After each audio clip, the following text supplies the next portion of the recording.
The committee will come to order. I ask unanimous consent that the members of the full committee waiving on to this subcommittee today be able to participate. Without objection, so ordered. Good morning, everyone. The chair recognizes himself for 5 minutes for an opening statement. Again, good morning, everyone, and welcome to today's legislative hearing on self-driving vehicles, also known as autonomous vehicles, or AVs. The work we do in this subcommittee is foundational to America's economic future and national security. It is essential we secure our country's leadership in emerging technologies to transform Americans' lives. When the subcommittee began working on AVs under Republican leadership over 6 years ago, I don't believe anyone thought it would be back to square one today in 2023. But here we are, re-examining similar legislation that had previously passed the House unanimously, and that many members of this committee on both sides co-sponsor. We have the prime co-sponsor here, Mr. Latta, today. It is sad and unfortunate that we haven't been able to do anything in this space given all we can benefit from this technology, and we know our adversaries aren't waiting. This hearing serves as an opportunity to level set and discuss why it's dire for us to move legislation forward and not give in to ancillary demands from those who wish to keep the U.S. in the 20th century. By NHTSA 2022 estimates, 42,795 Americans lost their lives in crashes, unfortunately. And for the first 3 months of this year, approximately 9,330 lives were lost. It's clear the status quo is unacceptable. This technology can help roll back these sad fatality statistics, solving the issues of human limitation, impairments, and inattentiveness. We are also in a race against the clock with China. While the United States has failed to advance a national framework that expands testing and deployment, China has unveiled a national strategy to boost testing and deployment throughout their country. Any more inaction from Congress will result in the Chinese defining and owning the technology and its supply chain. We cannot let that happen, folks. Enacting a national regulatory framework without top-down taxpayer subsidies is the true path to securing the future of our AV economy. I'm pleased that the first hearing of this year focused our competitiveness with China, with Jeff Farrar from the newly formed Autonomous Vehicle Industry Association testified on the need to get this done this year. As he laid the case out clearly, America must not lose our edge and see this life-saving and transformational technology to those who don't hold our values. It's also important to think about who this technology will benefit. Many of us take for granted our ability to drive a car, either to our jobs, to visit friends or family, or run errands. But millions of Americans don't have that luxury. In fact, today marks the 33rd anniversary of the Americans with Disability Act, and that was passed in a bipartisan, Senator Dole led that.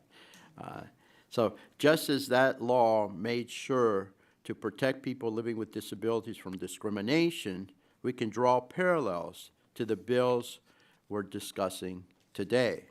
I want to thank Mr. Latta again for including language I championed in this discussion draft to ensure people living with disabilities cannot be discriminated against from receiving a license to access this technology, and for ensuring that manufacturers keep in mind how to design their vehicles so that all people can use them regardless of their disability. Of course, these vehicles must be affordable. Studies have shown how impactful AVs will be for transportation and mobility, especially for people living with disabilities, and we should certainly not be dictating who can and cannot access them. So we have Mr. Riccobono. I want to thank you for testifying today and sharing how much this will transform the lives of people living with disabilities.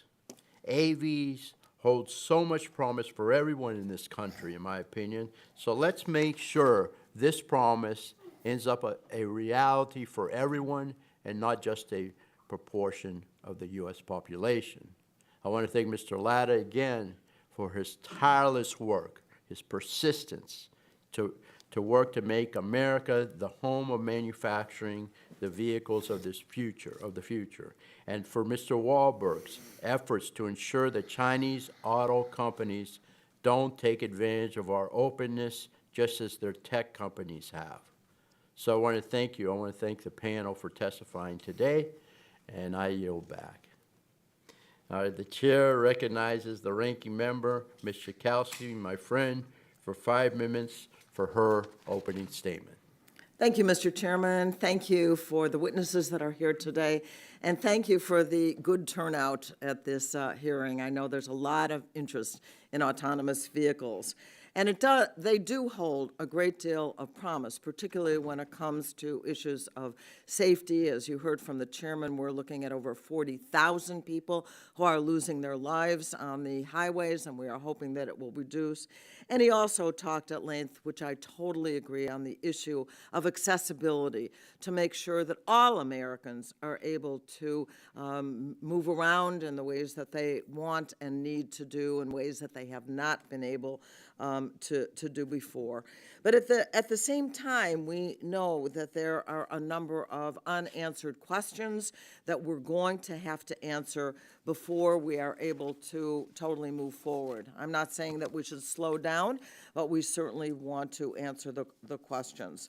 For example, we have heard reports of AVs that are disrupting emergency services, that are snarling traffic and obstructing public transit. We have certainly heard have concerns about workforce issues. I continue to hear from workers in that are making their living driving right now. We are looking at about 4 million Americans who do make a living driving professionally.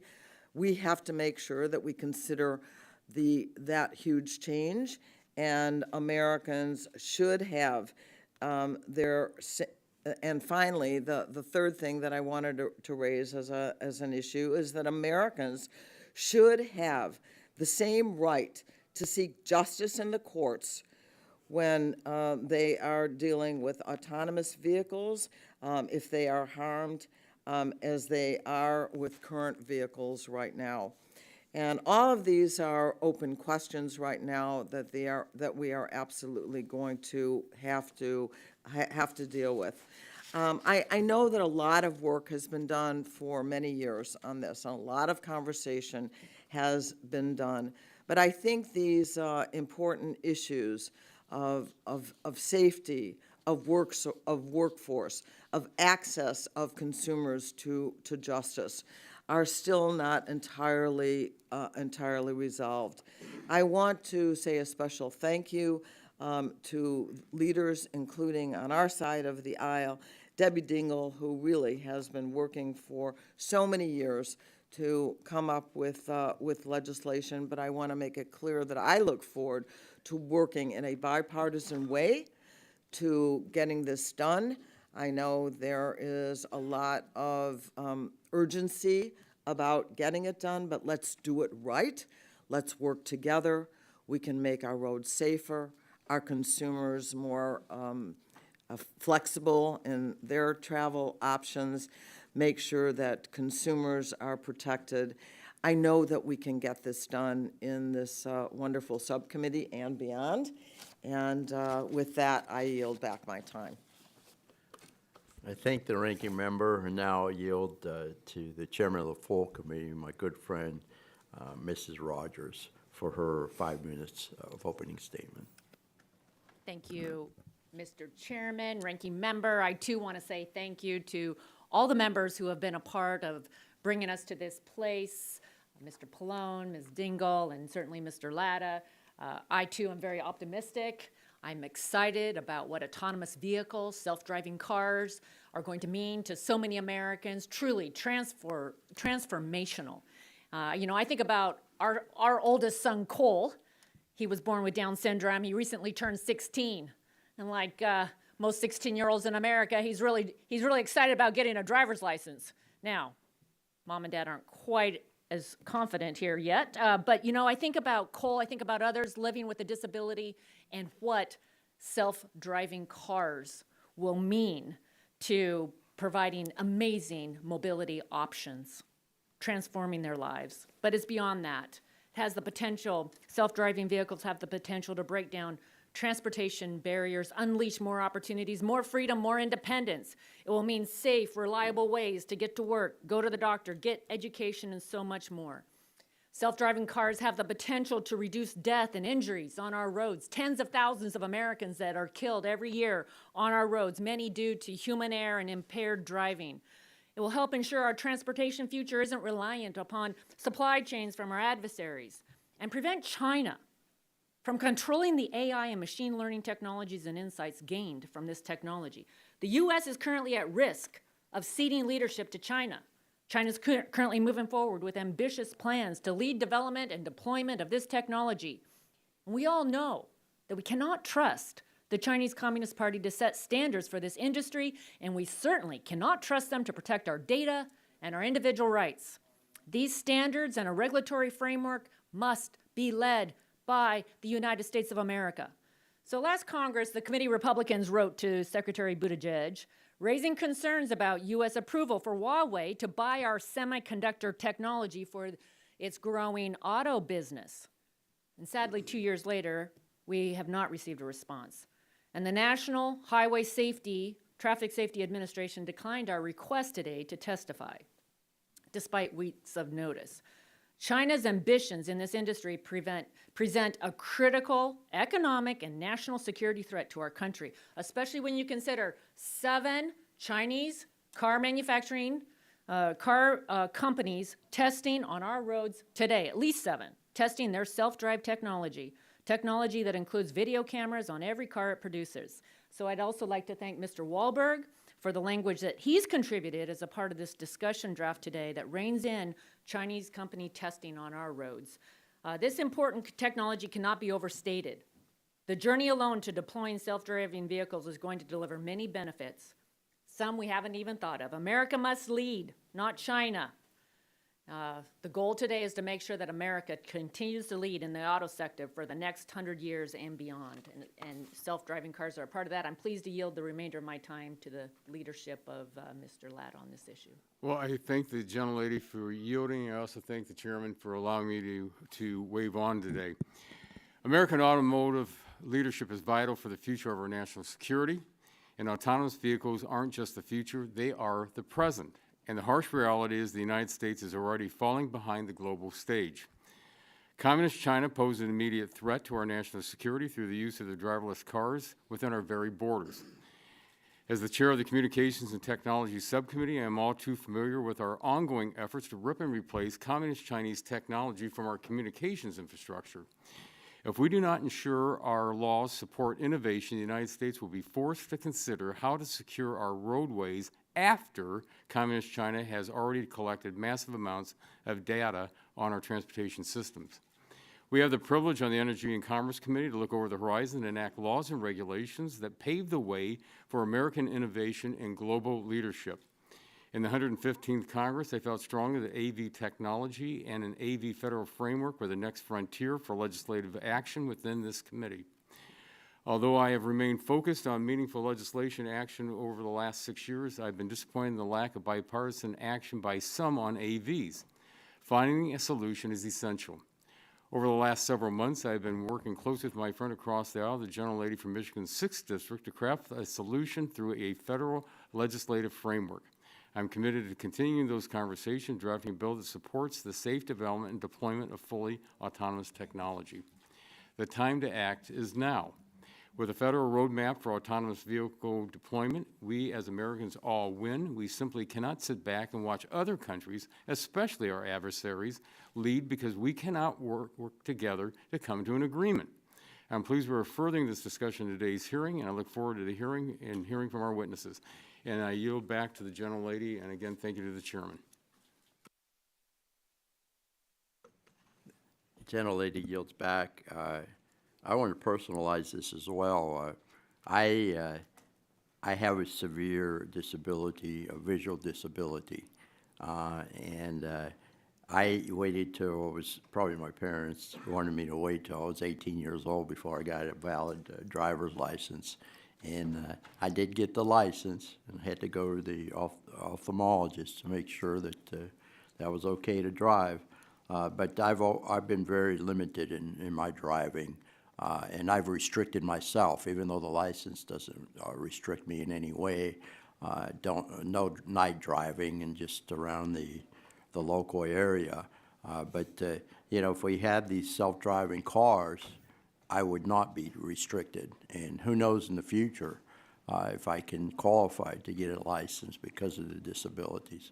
So I think it's very important that we work on this. Time is of the essence, and I appreciate the bipartisan work that we've done in the past, and I want to get this done for the American people. So in any case, now I'm going to yield to my good friend, the ranking member, Mr. Pallone, for his 5 minutes of opening statement.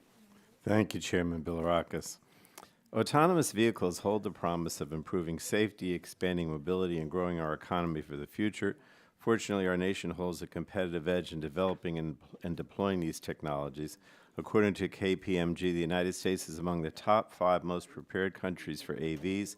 By contrast, Japan ranks 11th, Germany ranks 14th, and China ranks 20th. But we must preserve and expand this advantage by charting a course that is also in line with the fundamental American values of safety, equity, and workforce protections. AVs will not save lives if they do not operate safely and adhere to state and local traffic laws. They will not bridge the mobility divide if we weaken enforcement of the Americans with Disabilities Act and preempt state and local accessibility laws. AVs will not benefit society if crash victims and their families do not have the right to seek justice in the courts. And AVs will not create jobs and grow wages if we don't address how AVs may displace workers. We also cannot simply dust off 6-year-old legislation and ignore the substantial issues that have emerged in recent years. We can now see these vehicles in action. Troubling safety incidents are mounting. Liability loopholes are emerging. Workforce impacts are becoming more apparent. So I appreciate the Republican majority's willingness to discuss drafts authored by Representatives Dingell and Latta at this hearing today. I've committed to both of them to work together to find a bipartisan path that promotes the safe, responsible deployment of AVs, and I hope the Republican majority will allow their bipartisan process to move forward and to bear fruit, because a partisan approach stands no chance at ever becoming law. But I'd now like to yield the remainder of my time to Representative Dingell, the author of one of the discussion drafts, who continues to push us that we must address this and pass some legislation. I yield to Representative Dingell. I thank you, the ranking member, and I'm thanking for him listening to my pushing. But Michigan put the world on wheels and is the global center of automotive manufacturing and innovation. And we must keep it this way. We must keep American leadership. And today, Michigan is the tip of the spear for the autonomous vehicle AV revolution. I'll get, Ohio's right there with me. We always have a little Michigan, Ohio. But Michigan, Ohio together is a team you can't beat. Go Red. See, I wore red for you today to show the bipartisanship in more than one way. Hopefully nobody got that on camera. Anyway, I firmly believe in the promise of AV technology, improved safety, expanded mobility, and greater economic prosperity. But if the United States is going to stay at the forefront, Congress must pass a comprehensive bipartisan federal AV framework that supports safe, responsible deployment of AVs and addresses the issues that my colleague, Ranking Member Pallone, addressed. And that's why I am locked arms with my good friend, Representative Bob Latta, and co-led the Self-Drive Act, which passed the House in the 115th Congress. And it's why we have continued to work on bipartisan, bicameral efforts to revive AV legislation ever since. Despite our best efforts, comprehensive AV legislation has not been enacted. Concerns persist. And additionally, as others have expressed, I am concerned that China and other countries are taking advantage of our inaction. At today's hearings, we will hear from witnesses about draft legislation that we've been working on for more than a year. Legislation that I believe can break the logjam.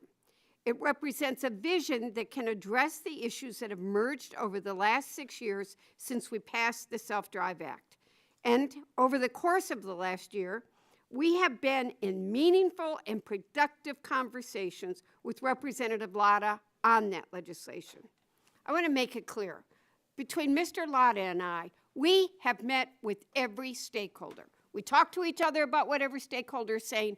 We know the issues. We know what keeps killing this bill, and we are going to get a compromise if it kills us to get this bill done. Listen, I know that, and I really want to thank Chairman Kathy Rogers, who came to me right after she became chairman and said, I want this to get done. I want this bipartisan bill. And my dear friend, my sometimes chairman, now today, ranking member, who does get tired of my nagging, but he knows how important it is.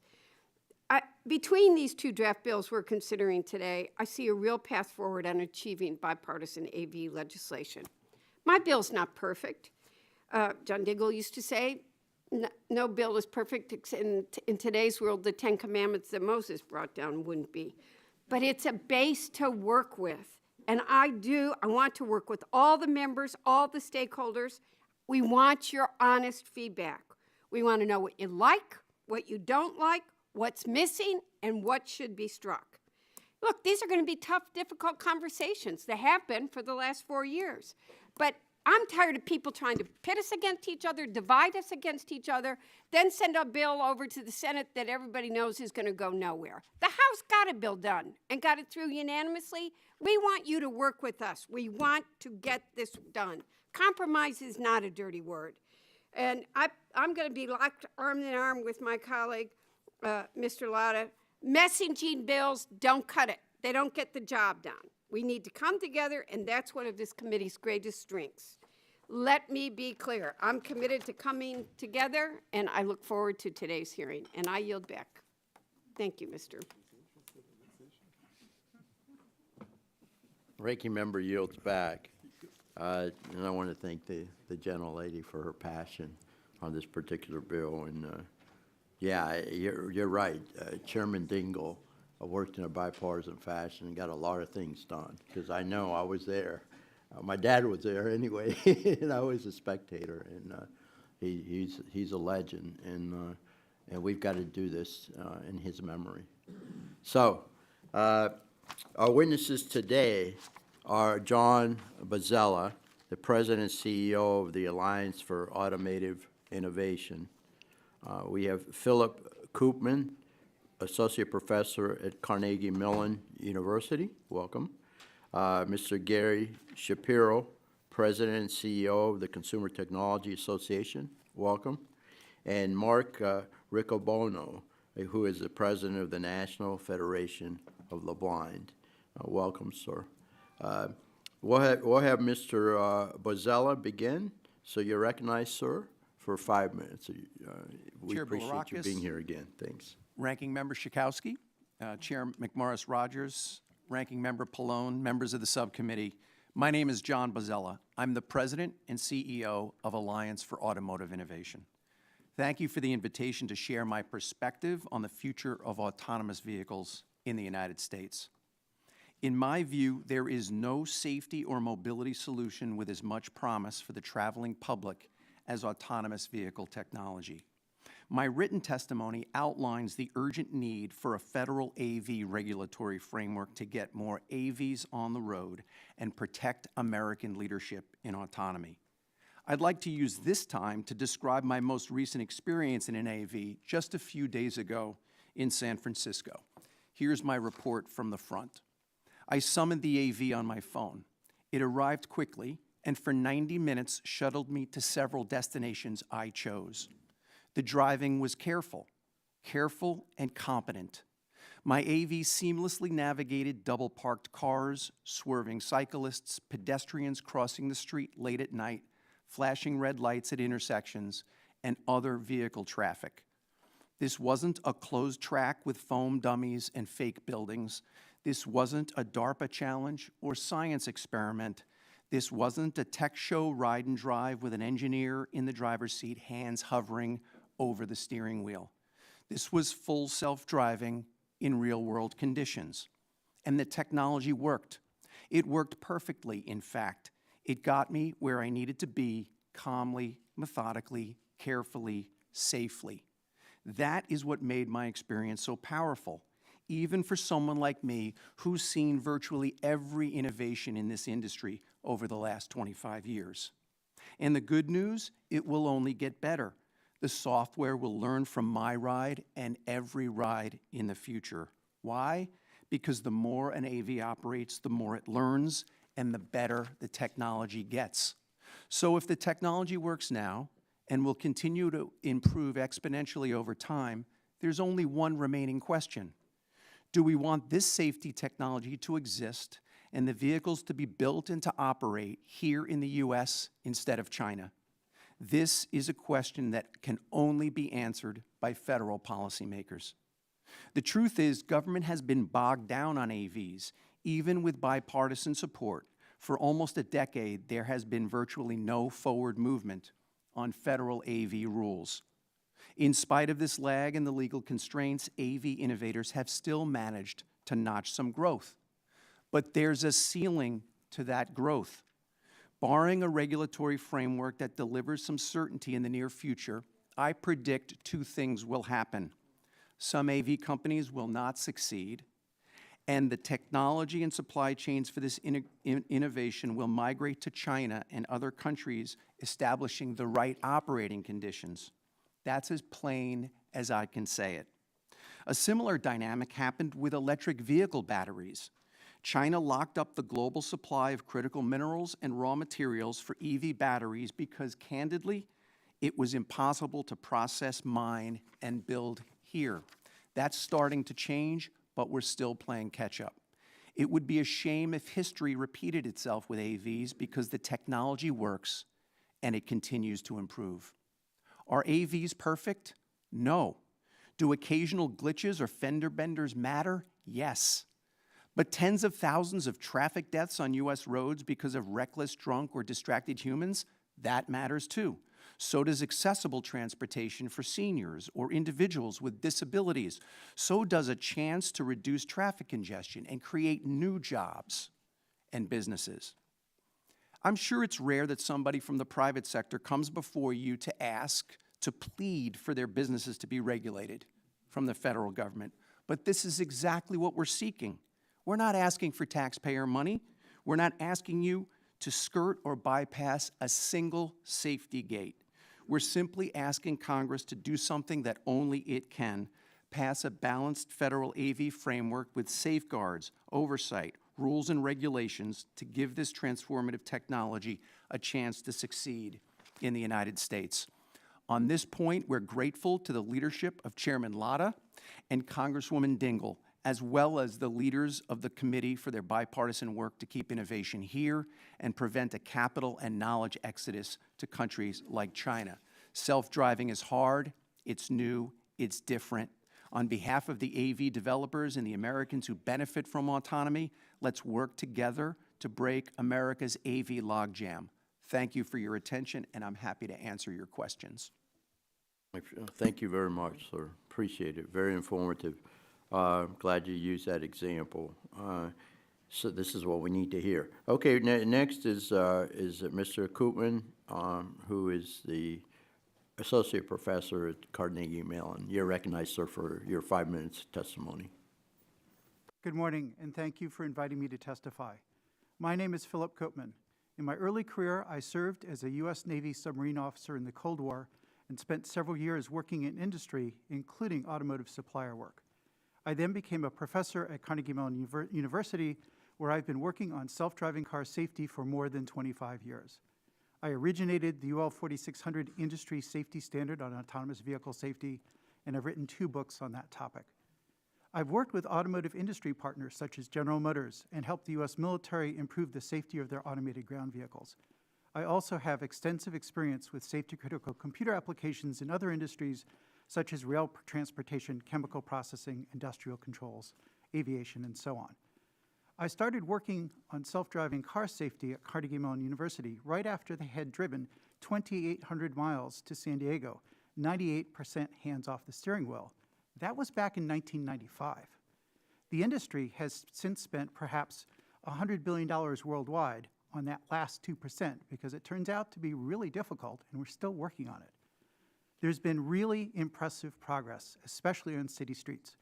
But after 25 years, we still need a lot more work on reliability and safety. So you can get a perfect ride, as Mr. Bozzella said, but the catch is you need millions of perfect rides, and that's a lot harder.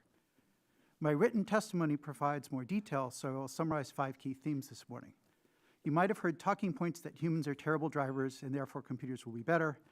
The 98% human error rate for crash causation mentioned in the hearing memo has no basis in U.S. automotive safety data I'm aware of. There is a 94% error trope, but that's a mischaracterization. Even the original NHTSA report says it's not really blaming the humans, and it's since been further discredited by the chair of NTSB. The reality is that both human drivers and computer drivers will make mistakes, and nobody knows how long it will take for computer drivers to be better than comparable human drivers at the 40,000 fatality number we've been talking about. The mobility, economic, and safety benefits promised by manufacturers will only materialize if self-driving vehicles can be made safe and reliable at scale. The industry is not there yet, and it will easily be many years, if not decades, before the technology fully matures. Issuing overly permissive regulations prematurely based on an assumption that it's already there is going to hurt the public interest. Current regulations do not place any meaningful limits on the ability of companies to develop the technology for fully autonomous vehicles. Moreover, there are significant incentives for companies to cut corners on safety. This, combined with any required private arbitration and generally weak accountability, works against the interests of public safety. The chaos and harm unfolding on our public roads makes it clear that manufacturers pretty much have free rein already. Federal preemption of state abilities to regulate driving behaviors during a multi-year wait for federal regulations can make this even worse.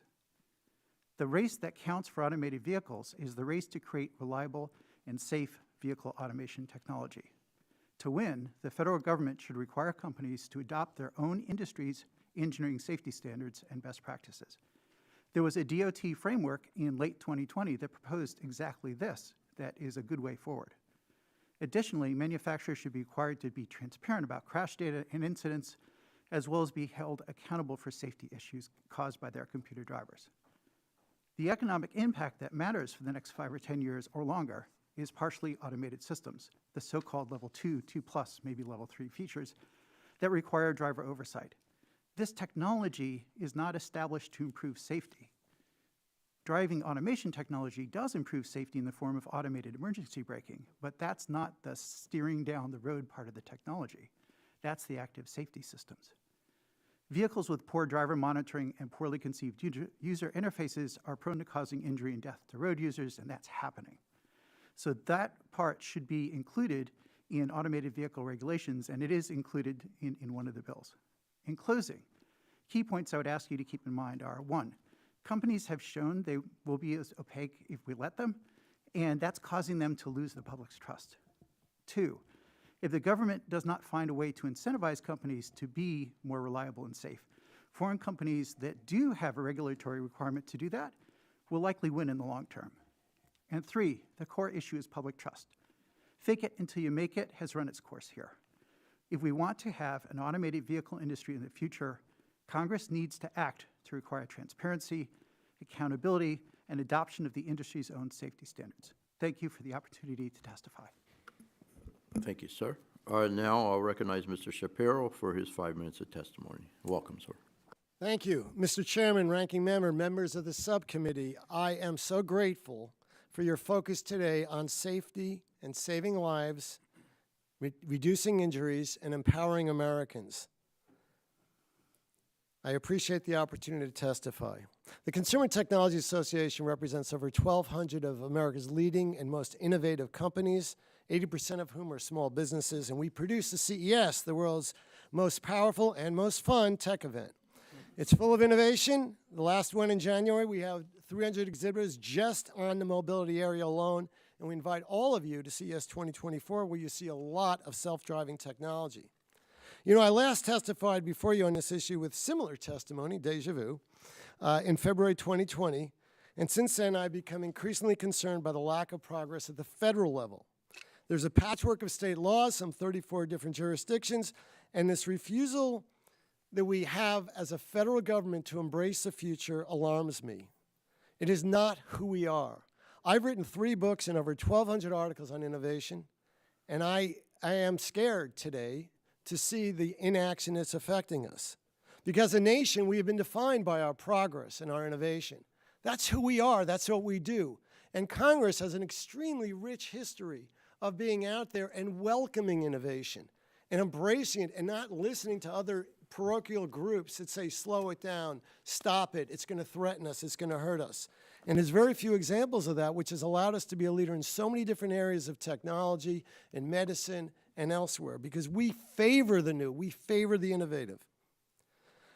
And the sad thing for us is our adversaries and allies are moving forward without us. And just since the last hearing we had on this in 2020, China, Europe, Japan have all moved forward, and South Korea even as a target, half of its cars be self-driving by 2035.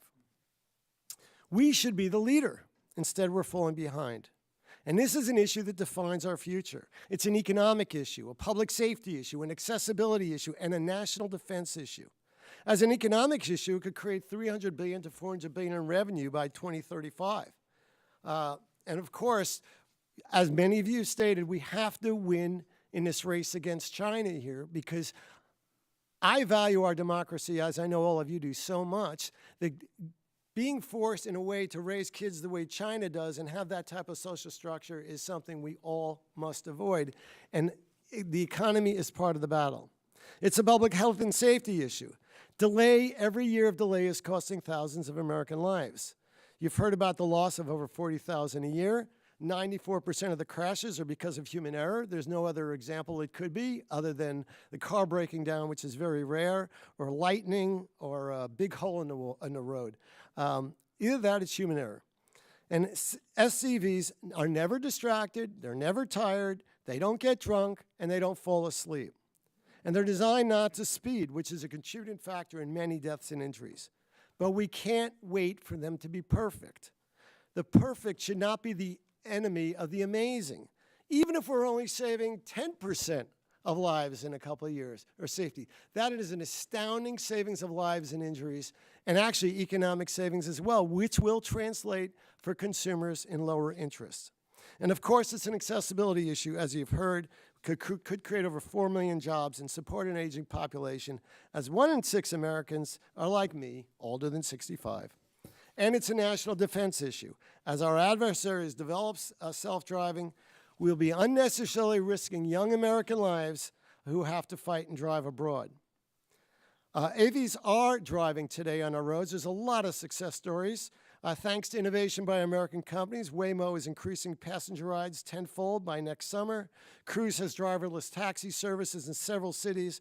Aurora has 30 autonomous trucks on the roads in Texas, and 80 self-driving companies are testing across 30 states.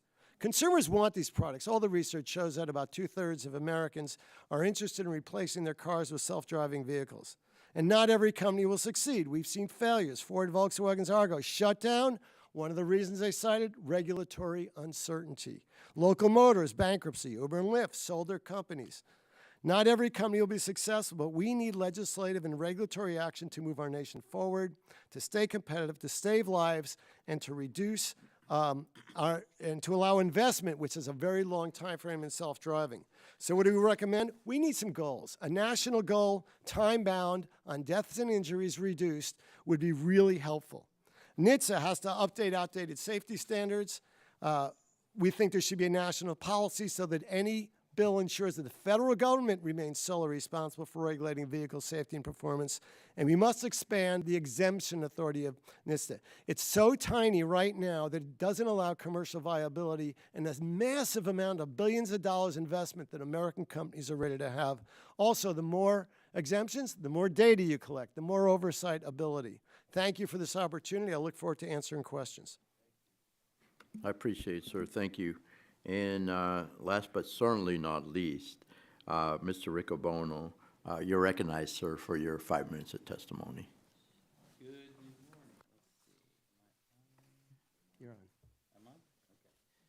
Good morning, Mr. Chairman and Ranking Member Sikowski, and to the Chair and Ranking Member of the committee, and to all members. It's a true pleasure and honor to be here. My name is Mark Riccobono. I serve as President of the National Federation of the Blind, America's transformative membership organization of blind people, and I want to thank the committee for including the voice, experience, and perspectives of blind people in the consideration of autonomous vehicle technology and the necessary legislation and regulatory schemes that must be adopted in order to make sure we have a responsible and meaningful implementation of this technology. In addition to representing tens of thousands of blind Americans, I have ridden, and I think now, autonomous vehicles from half a dozen companies over the last 10 years, and I have been a strong advocate for advancing the accessibility conversation with this industry, beginning with my representation of the National Federation of the Blind to be the first, first and only blind person to drive a car using non-visual access technologies at the Daytona International Speedway back in 2011. More importantly, my wife and I are both blind, and we have 2 blind daughters. And so I'll echo the chairman's sentiment that on a daily basis, we experience the struggles of equal access to transportation. I also want to echo the chairman's comments in beginning by celebrating that this is the 33rd anniversary of the Americans with Disabilities Act, which was, as noted, a bipartisan effort to protect the rights of people with disabilities and to elevate people with disabilities and able to live in and contribute to our society.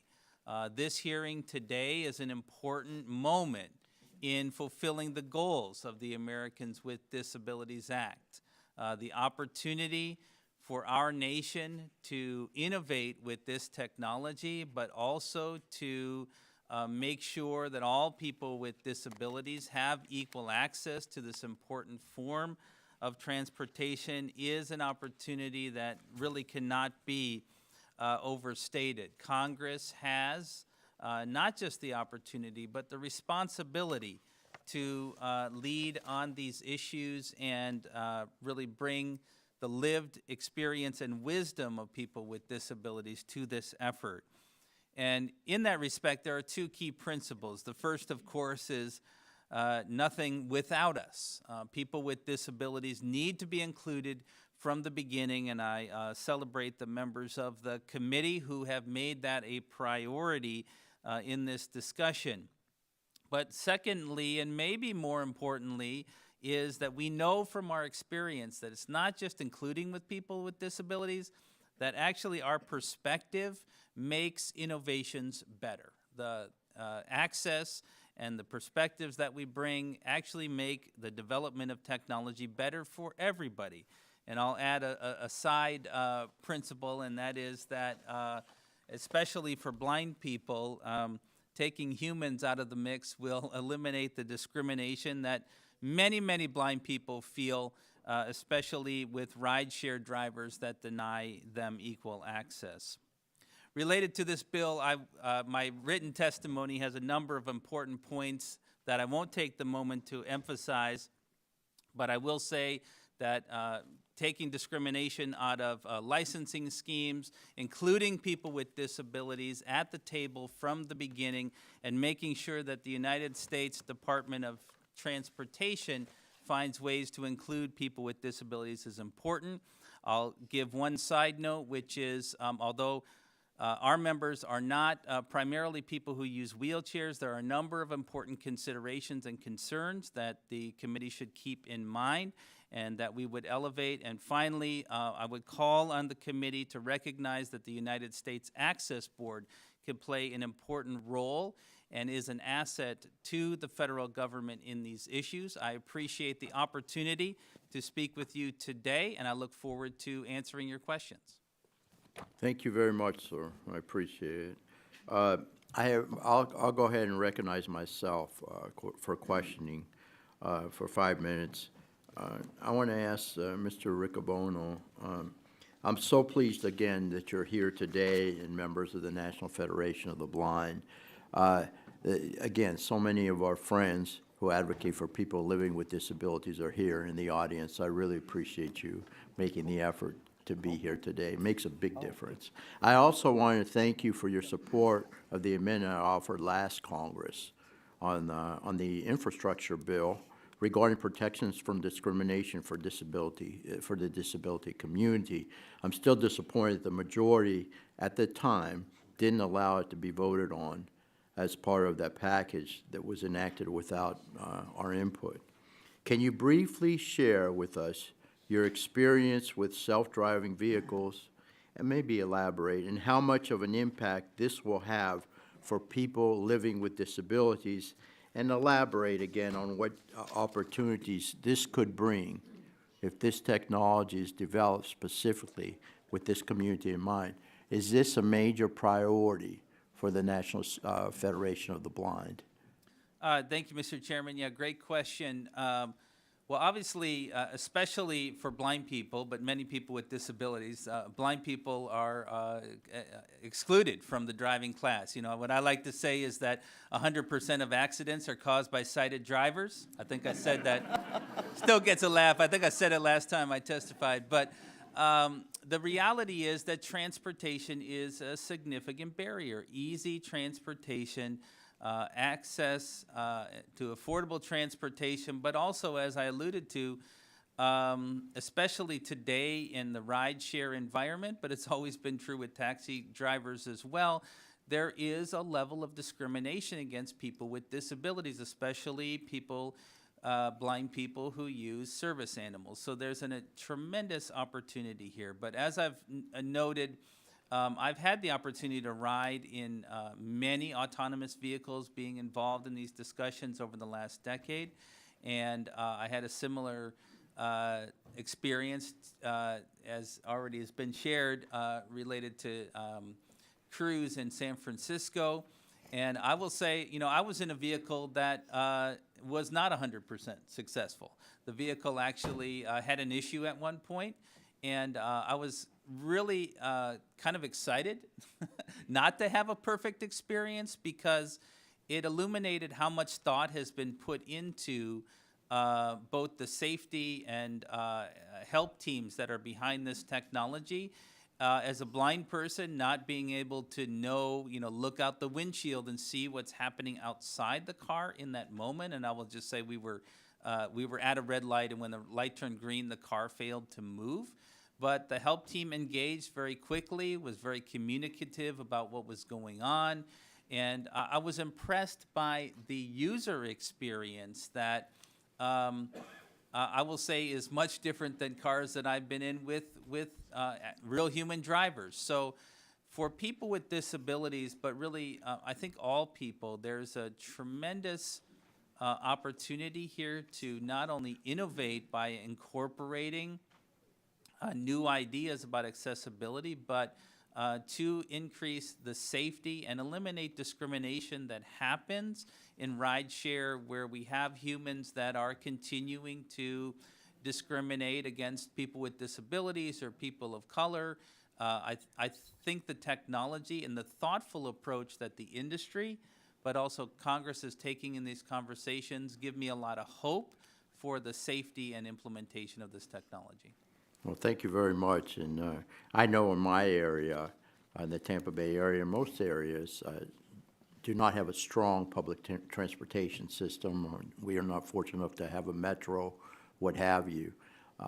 So I think it's very appropriate that we have this discussion today. And the work you're doing, sir, to ensure people living with disabilities is widely supported, including by the Consortium for Constituents with Disabilities, who sent a letter to this committee regarding the need to move AV legislation as soon as possible. I'd like to submit that for the record without objection, so ordered.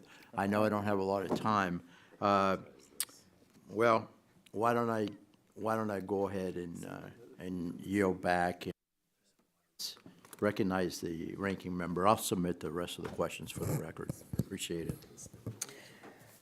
Thank you so much, Mr. Chairman. Dr. Koopman, you talked about, used the word trust. The assurance that Americans have when we talk about autonomous vehicles, trust becomes a very important issue. I want to thank the advocates for highway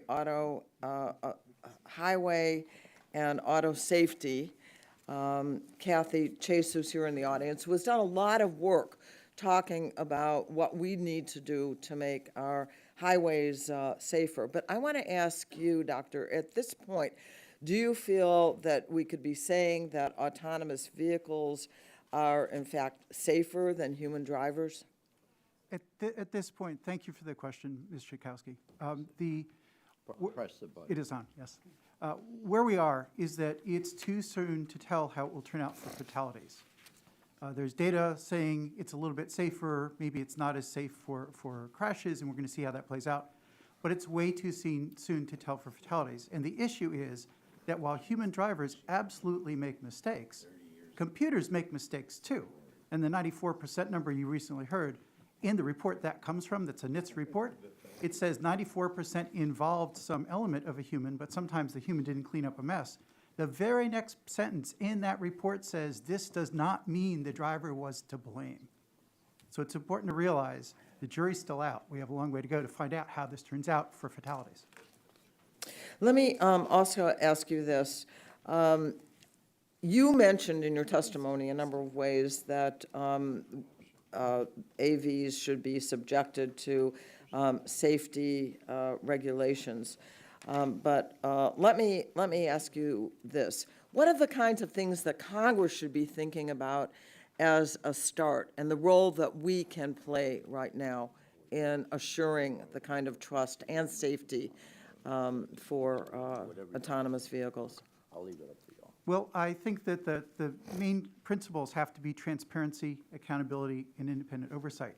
But for something very actionable, NHTSA already has an advance notice of proposed rulemaking from December 2020 that has a pretty good starting point for a framework, including requiring conforming to engineering safety standards, telling engineers how to get the design right to address things. And so just moving that ANPRM forward would provide a really robust platform to get consensus from both sides on how to provide. So people say we need a regulatory framework. We have one. It's been sitting there since December 2020. We need to move forward. Thank you. I also just wanted you to comment on whether we should consider what's happening, what could happen to the workforce as we move forward with autonomous vehicles, and if we should be working to do some legislation in that regard. Absolutely. Any new technology will bring with it workforce disruptions. There are no exceptions. That just always happens.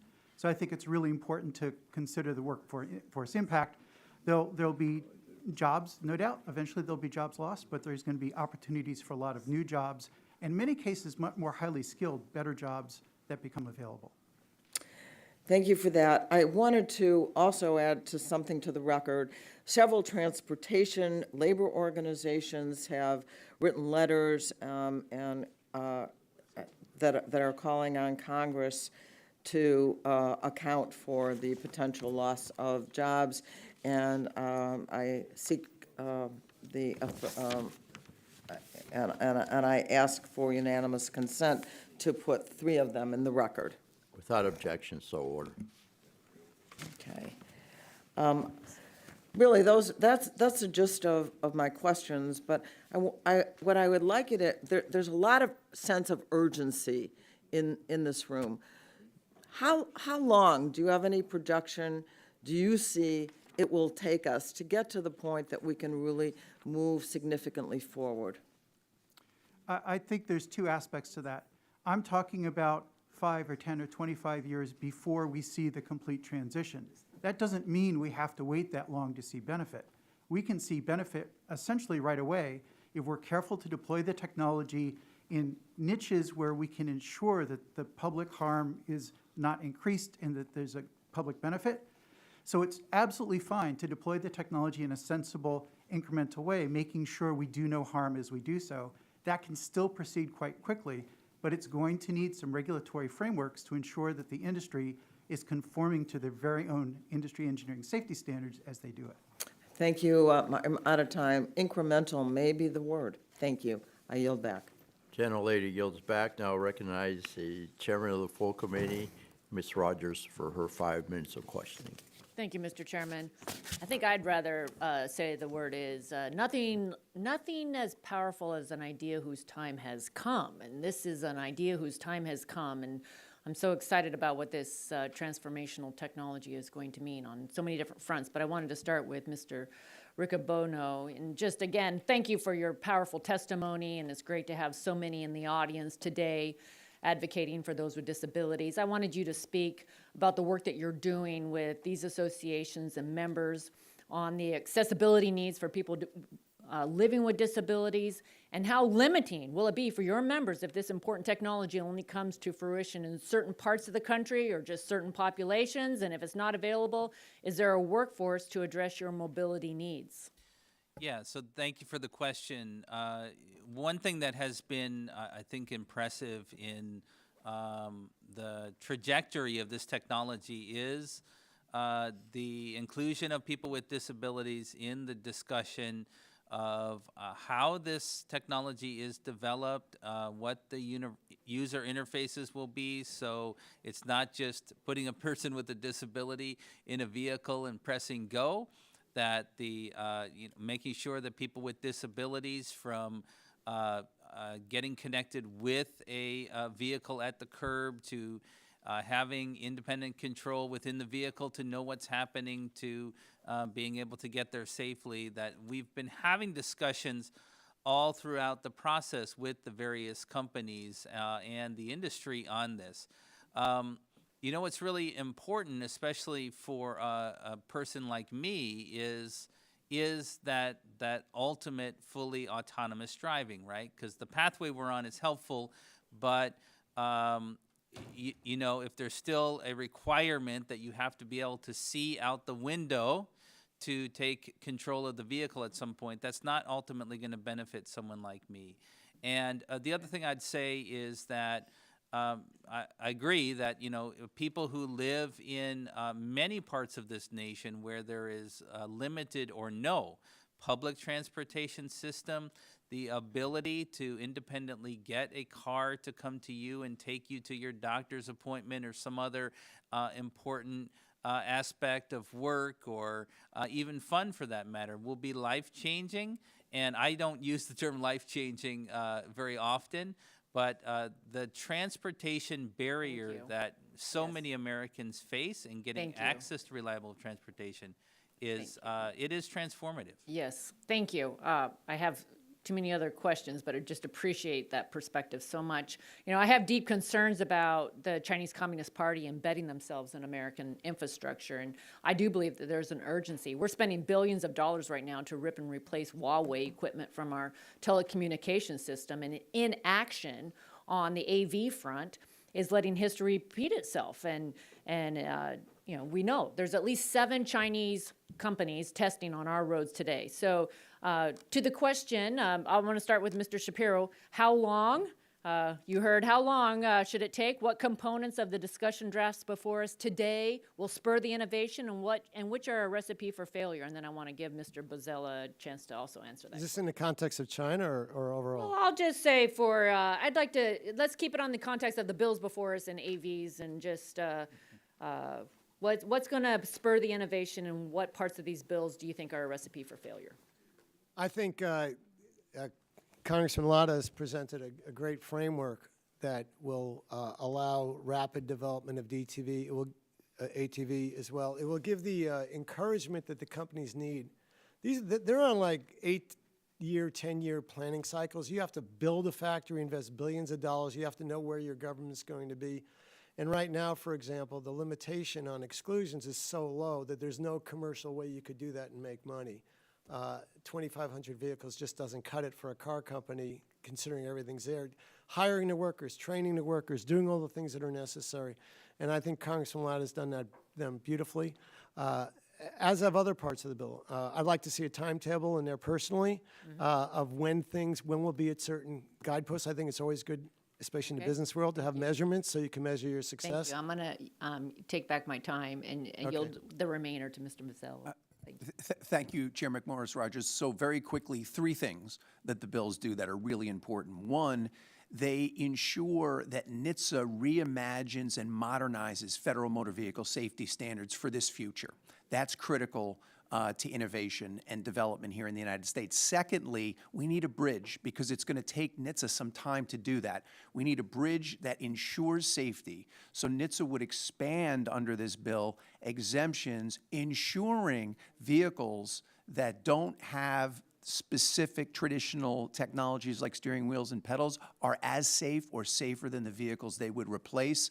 So that's the second piece. The third piece that's really important is let's make sure that we adhere to and respect the traditional roles of the federal government with regard to design, construction, and operation of vehicles, and the traditional roles of states with regard to licensing and traffic enforcement. So Thank you. 3 important things. Thank you.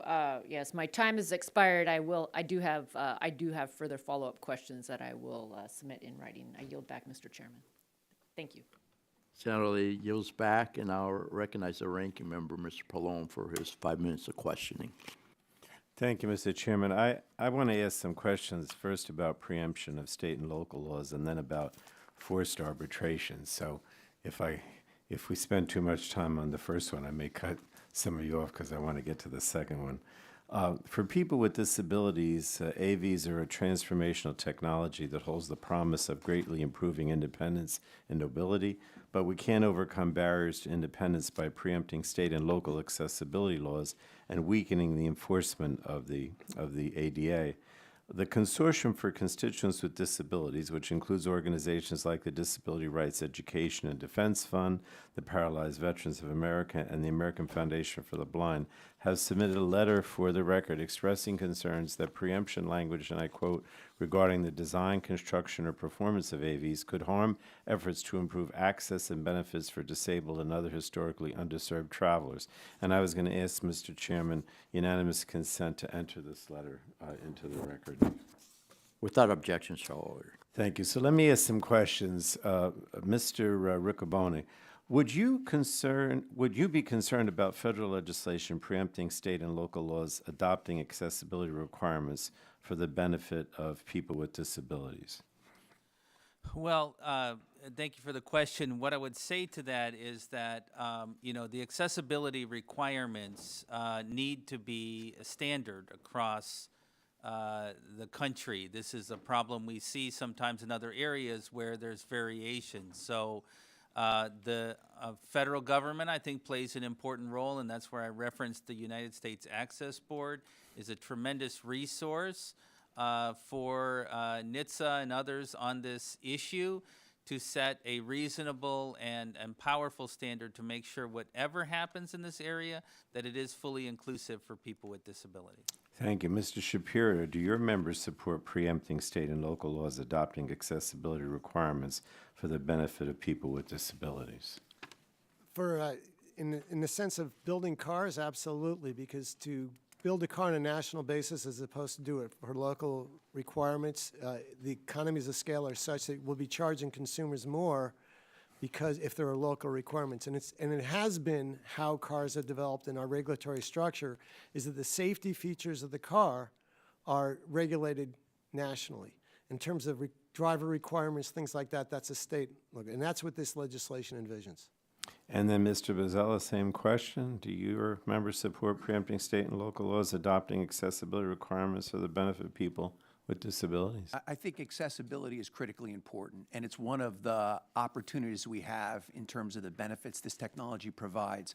However, we need to build one fleet for the nation, and so those accessibility requirements should be established in a way that allows us to make sure that they are part of every vehicle, one fleet of vehicles for the nation. Thank you. I'm going to go to Mr. Koopman instead on the forced arbitration. This same letter from the Consortium for Constituents with Disabilities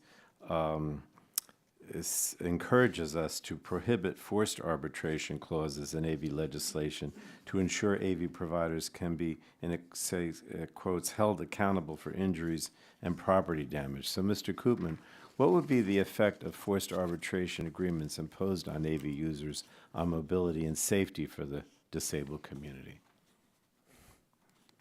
I think that a forced arbitration provision would make it much more difficult for the disabled to assert their rights and hold companies accountable. Mr. Riccobono mentioned the problems they have with ride-hailing networks. I remember a time when we were promised that ride-hailing was going to solve all the mobility needs and deliver food to food deserts and help out folks who had mobility problems. I remember that time, and it didn't work out. And my understanding is forced arbitration has played a large role in that outcome. And then lastly, are there unique safety and operational considerations with respect to AVs and people with disabilities that we should take into account as we consider the AV legislation? Yes, there are, and the engineering safety standards I mentioned actually speak directly to those. For example, and Mr. Riccobono again was talking about how the companies are addressing this, and that's great that some companies are addressing it. That things that if you don't have sight, that signs inside the cars aren't going to work. If you're hearing impaired, audio cues aren't going to work. And so the things definitely have to be taken into account in designing these vehicles. All right, thanks so much. I really think that the deployment of AVs doesn't have to come at the expense of state and local accessibility laws and the rights of the disabled to seek justice for ADA violations. Thank you, Mr. Chairman. I yield back. Thank you.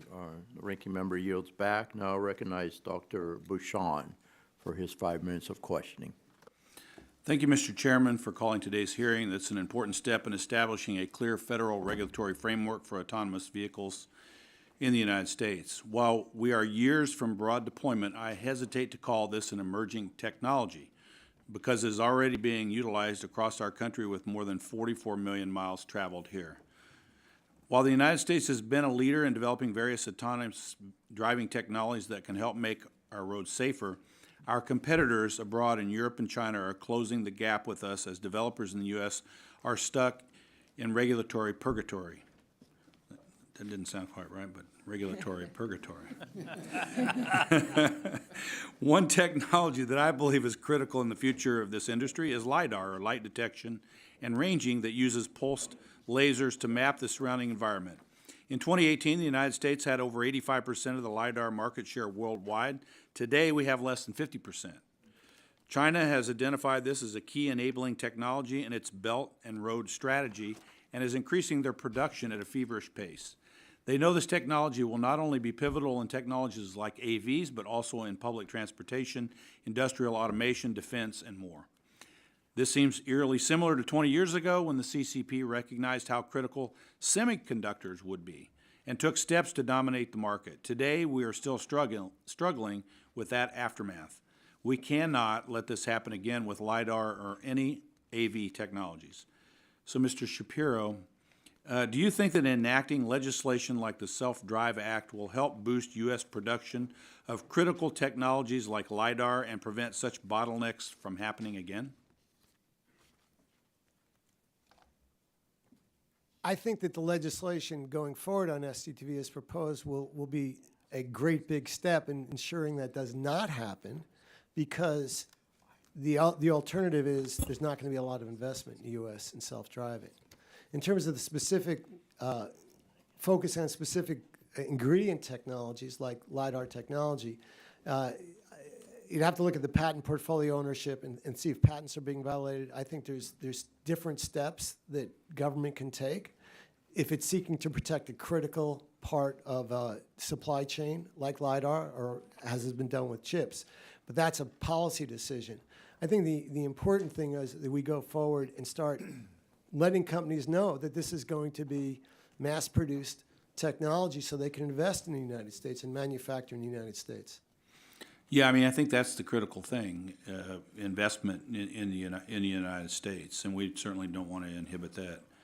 Mr. Bozzella, do you think that U.S. manufacturers would be able to meet the production caps proposed in Representative Lada's discussion draft before the committee today? Yes, I do, but I'm more concerned that if we don't expand those exemptions and provide a bridge to test and deploy at scale, that there are going to be fewer companies doing less innovation here in the United States. And do you think, are there any other regulatory hurdles that this legislation should address to ensure that they can? Yes, we should ensure that the National Highway Traffic Safety Administration does the hard but necessary and critical work of modernizing federal motor vehicle safety standards. Right. I mean, my hope would be that this increased production would lead to more AV deployments in rural areas like Indiana's 8th District. As an example, well, it seems like I'm getting a lot of laughs today for some reason. Where individuals with impaired vision or other disabilities, the elderly and every Hoosier would be able to benefit from AVs. I mean, rural America has been addressed, right, and it's critical. It's a bigger challenge probably than urban America is. So, Mr. Riccobono, would you agree that implementing the national regulatory framework like the Self-Drive Act would accomplish this goal of increasing access in rural America to individuals who have impaired vision or other disabilities? Yeah, 100%, especially with accessibility and the inclusion of the wisdom of people with disabilities being central to it. So I agree. Thank you. I also, just in closing, I want to make sure that safety is a critical issue, and we obviously do not want to overlook that, and that's something I think we can find solutions for. Also, you know, the displacement of workers potentially is another thing we can find solutions to, and I think ultimately at the end of the day it will create more jobs out there. But it will increase access to the roadways for the people that we have discussed and improve safety. Thank you. Yield back. Gentleman yields back. Now I recognize Representative Clark from the great state of New York for your 5 minutes of questioning. Thank you very much, Mr. Chairman, and let me thank our ranking member, Chakowski, for holding today's hearing, and I want to thank our witnesses for being here to testify on these bills today. Before I get to my questions, I'd like to take a moment to recognize the irony in this subcommittee holding a hearing on the need for regulatory certainty for autonomous vehicles, almost all of which will be electric.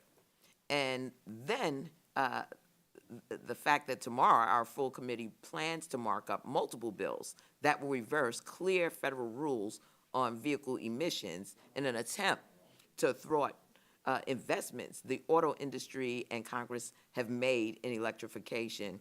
As the young people say, just saying. Last month, unfortunately, an automated vehicle driving system activated a vehicle with an automated driving system activated ran into the sidewalk in my district, killing one of my constituents and seriously injuring another. And while I recognize the clear differences between highly automated, fully autonomous vehicles and the advanced driver assistance systems present in this incident, it would be unfortunate if this committee did not recognize the present dangers of automated technology being marketed and used in vehicles today. So we cannot look so far into the future that we fail to protect our constituents today, just saying. I'm also, like Ranking Member Pallone, concerned that broad preemption of state and local laws could limit the ability of cities like New York to enforce their local traffic laws, including the AVs are allowed to operate. Mr. Bozzella, you state in your testimony that states should continue to have jurisdiction over operation of vehicles on public roads, including enforcement of traffic laws. Could you elaborate on that position, and how does broad preemption of state and local laws impact and potentially limit safety? Yes, well, thank you very much for the question. I very much appreciate it. The key here is, to my mind, is making sure that we recognize the traditional roles that state and local governments have. And I have a background in local government, having worked for the mayor of the city of New York back in my day, so I appreciate where you come from. It's really important that we do that, but it's also important that we recognize the federal role with regard to design, construction, and performance of vehicles. And so that's what we're looking for. AVs are going to follow local traffic laws. AVs currently follow local traffic laws where they are already operating, and that will be true in the future as well. Very well. Dr. Koopman, would broad preemption prevent cities from prohibiting AVs in certain areas like school zones or traffic laws requiring full stops at stop signs or safe lane changes? I think federal preemption could be a problem. In New York City, for example, right now is the only place in the country that requires companies doing testing to follow the industry standard testing safety standard, J3018. It's the only place in the country that does that. And if there's federal preemption, you'd get that taken away from you. Okay, so state and local governments have a duty to protect the public from vehicle crashes, a role that becomes even more important in the absence of strong federal action and leadership. And since NHTSA's inception, the relationship between federal, state, and local law have been clear. Once a federal safety standard is in effect, state and local governments cannot enact or enforce different safety standards. I'm concerned with any proposal that creates a regulatory black hole where the federal government could fail to prescribe safety standards and state and local governments would be prohibited from filling that void and enforcing local traffic laws. There's a consortium of 7 organizations representing the nation's state and local elected and appointed officials. They've written a letter calling on Congress to preserve state and local authority to promote traffic safety, and I ask for unanimous consent that this letter be entered into the record. My final question, as co-chair of the Smart Cities Caucus and the former chair of the Cybersecurity Subcommittee at the Committee on Homeland Security, I'm especially conscious of the threats posed by increasingly digitized and connected technologies. Dr. Koopman, would you consider an autonomous vehicle that does not adhere to adequate cybersecurity practices an unreasonable risk to roadway safety? I think it's really important that the vehicles, all vehicles conform to the industry standard for cybersecurity. This is not just an AV problem, it's an any vehicle with a camera problem. And so EVs get swept into that as well. Yes, they should conform. Very well. Mr. Chairman, I yield back. I thank the gentlelady, and I recognize myself for 5 minutes of questioning. AVs, clearly, from our discussion today and research otherwise, have the potential for extensive transformation. But we cannot fully realize the potential if we do not lead the world in this technology. I think we'd all agree with that. My legislation, the Safe Car Act, is included in Mr. Latta's draft we're discussing today. I also sent a bipartisan letter last week with Representative Dingell, Latta, and Vesey outlining the concerns with Chinese AV companies testing in the United States. It is frustrating to think that China will not allow American companies to any extensive nature test their AVs in China. When you stop and think about the competitive problem that is, but also the security problem of having more data collected make AVs better, day by day, drive by drive, think how much data the CCP is collecting on the United States and its citizens. That's a concern. I'm thankful that Secretary Buttigieg did respond to this letter publicly, and I think it's a concern that we have. So, Mr. Chairman, I guess I'm the chairman at this point in time. So there is no problem with unanimous consent to have that letter included in the record. I hear no objection. It's imperative that we approach this issue from both sides, boosting American AV leadership by offering regulatory certainty and protecting against national security and competitive risks through increasing China's concerns and addressing those concerns. My legislation seeks to address the latter. Mr. Koopman and all the panel, thank you for being here. Do you support the language in the discussion draft that I authored, which would give the Secretary of Transportation authority to prohibit or limit testing vehicles within the U.S., depending on whether companies are under the control of the CCP or if companies within China pose a threat to the security of the United States? Sir, I'm here to talk about safety, and I don't really have an opinion on that topic. I'm concerned about that, and we could talk about that further. I'd love to follow up with you and understand more. Yeah. At this point, I know that you have been a consultant to numerous companies, including, I believe, some Chinese companies as well, but we'll leave that for further discussion. No, sir, I'm not consulting to any Chinese company. I'm interested with your work with the Voluntary Standards Committee. Are there Chinese companies that participate in this? And second, given their numbers, do they have an outsized role on development of the standards? There are Chinese representatives on all the standards I'm aware of. I don't have a list for some of the ISO standards I work on. For sure, there are Chinese participants in UL 4600. They absolutely do not have an outsized influence. They're not calling the shots by any stretch. It's the direction is set by the U.S. and by Europe. Yeah. Well, the concern is that there are Chinese involved. Let me move on to the next question. Turning to a separate issue, I'm an avid motorcycle guy, co-chair of the Congressional Motorcycle Caucus, lifetime member of the American Motorcycle Association. As I said, true autonomous vehicles will offer many safety benefits, but many in the motorcycle community are concerned the technology is able to properly detect and protect motorcyclists on the road.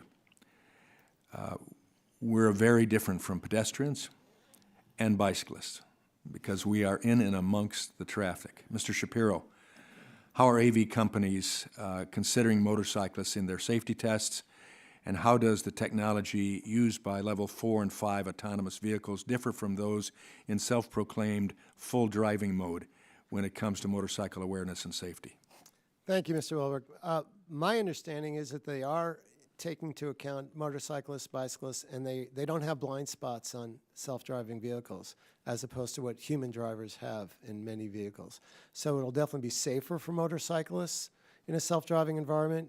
And it's even getting safer today before we get there, just with active collision avoidance, things like that. So motorcyclists are identifiable on, my understanding is, most self-driving vehicles today.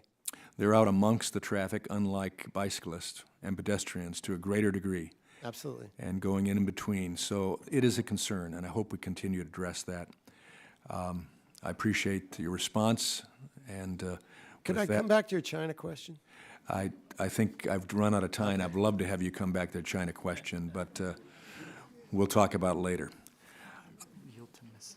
I now yield to Mrs. Dingle. Thank you, Mr. Chairman. As I laid out in my opening remarks, I am very firmly committed to working towards bipartisan agreement on AV legislation. Earlier this spring, Rep. Lada and I agreed to roll up our sleeves and get to work on finding a path forward. Our staffs have been meeting regularly with each other, engaging all the stakeholders. I've also been directly engaged in having good bipartisan conversations, not only with Rep. Latta, as well as Chair Rogers, Ranking Member Pallone. And I also want to say that the ranking member of this committee, Jan Schakowsky, has been for years now also involved in being all these meetings, and she's getting to know the industry well. She loves it. And as my colleague, who's currently sitting in the chair, mentioned, we led a letter with Rep. Wahlberg, Rep. Latta, and Rep. Veazey about the national security and competitiveness concerns related to Chinese companies deploying AVs on U.S. roads. And I look forward to addressing this mutual concern as part of our bipartisan AV legislation. What does all this work demonstrate? It shows that we can have meaningful bipartisan collaboration on AVs this Congress. And we got a lot more work ahead of us. I'm committed to continuing this important work with my Republican colleagues and my colleagues on this side of the aisle to forge and advance comprehensive bipartisan AV legislation. And I'm confident that Rep. Latta also really wants to get a bipartisan AV bill done as well. So we are in lockstep. My first question for all of the witnesses is, are you committed to continuing to work with Rep. Latta, myself, you, and others as we craft and move forward bipartisan AV legislation this Congress? Are you willing to make that commitment, yes or no? Yes. Yes. A yes from everybody. Thank you for those collective commitments. They were collective, too. Second, do you agree that it would be harmful overall to the prospects of enacting any meaningful AV legislation this Congress if the House or Senate move forward with a strictly partisan bill? Yes or no? I better go down the line. Mr. Bozzella? Yes, we need a bipartisan, bicameral bill. Thank you. Bipartisan sounds good to me. We love bipartisan. Agree, bipartisan in the spirit of the Americans with Disabilities Act. Great. In the spirit of bipartisanship, in reaching compromise across a diverse group of stakeholders, do you think we can collectively overcome the obstacles of the past on AV legislation, and will you work with us to do so? Down the line again. We must, because we're out of time. I'm happy to work with anyone to ensure the safety of this technology and its benefits. The House passed legislation unanimously. There's no reason it can't do it again.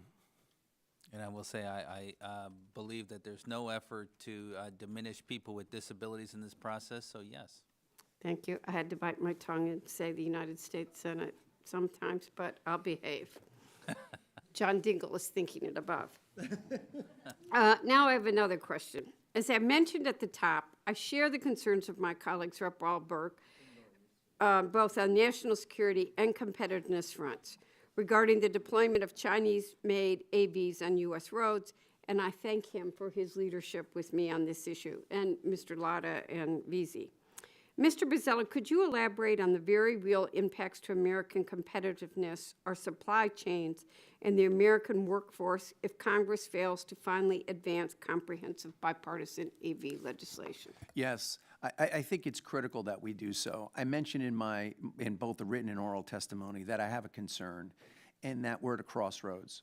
And without a comprehensive AV policy framework, that companies are not going to be able to succeed in the way they need to. What we need to do is allow companies to safely scale so that they can provide these benefits. And so importantly, NHTSA has the data they need to make sure that motor vehicle safety standards are modernized and that we have a regulatory framework going forward.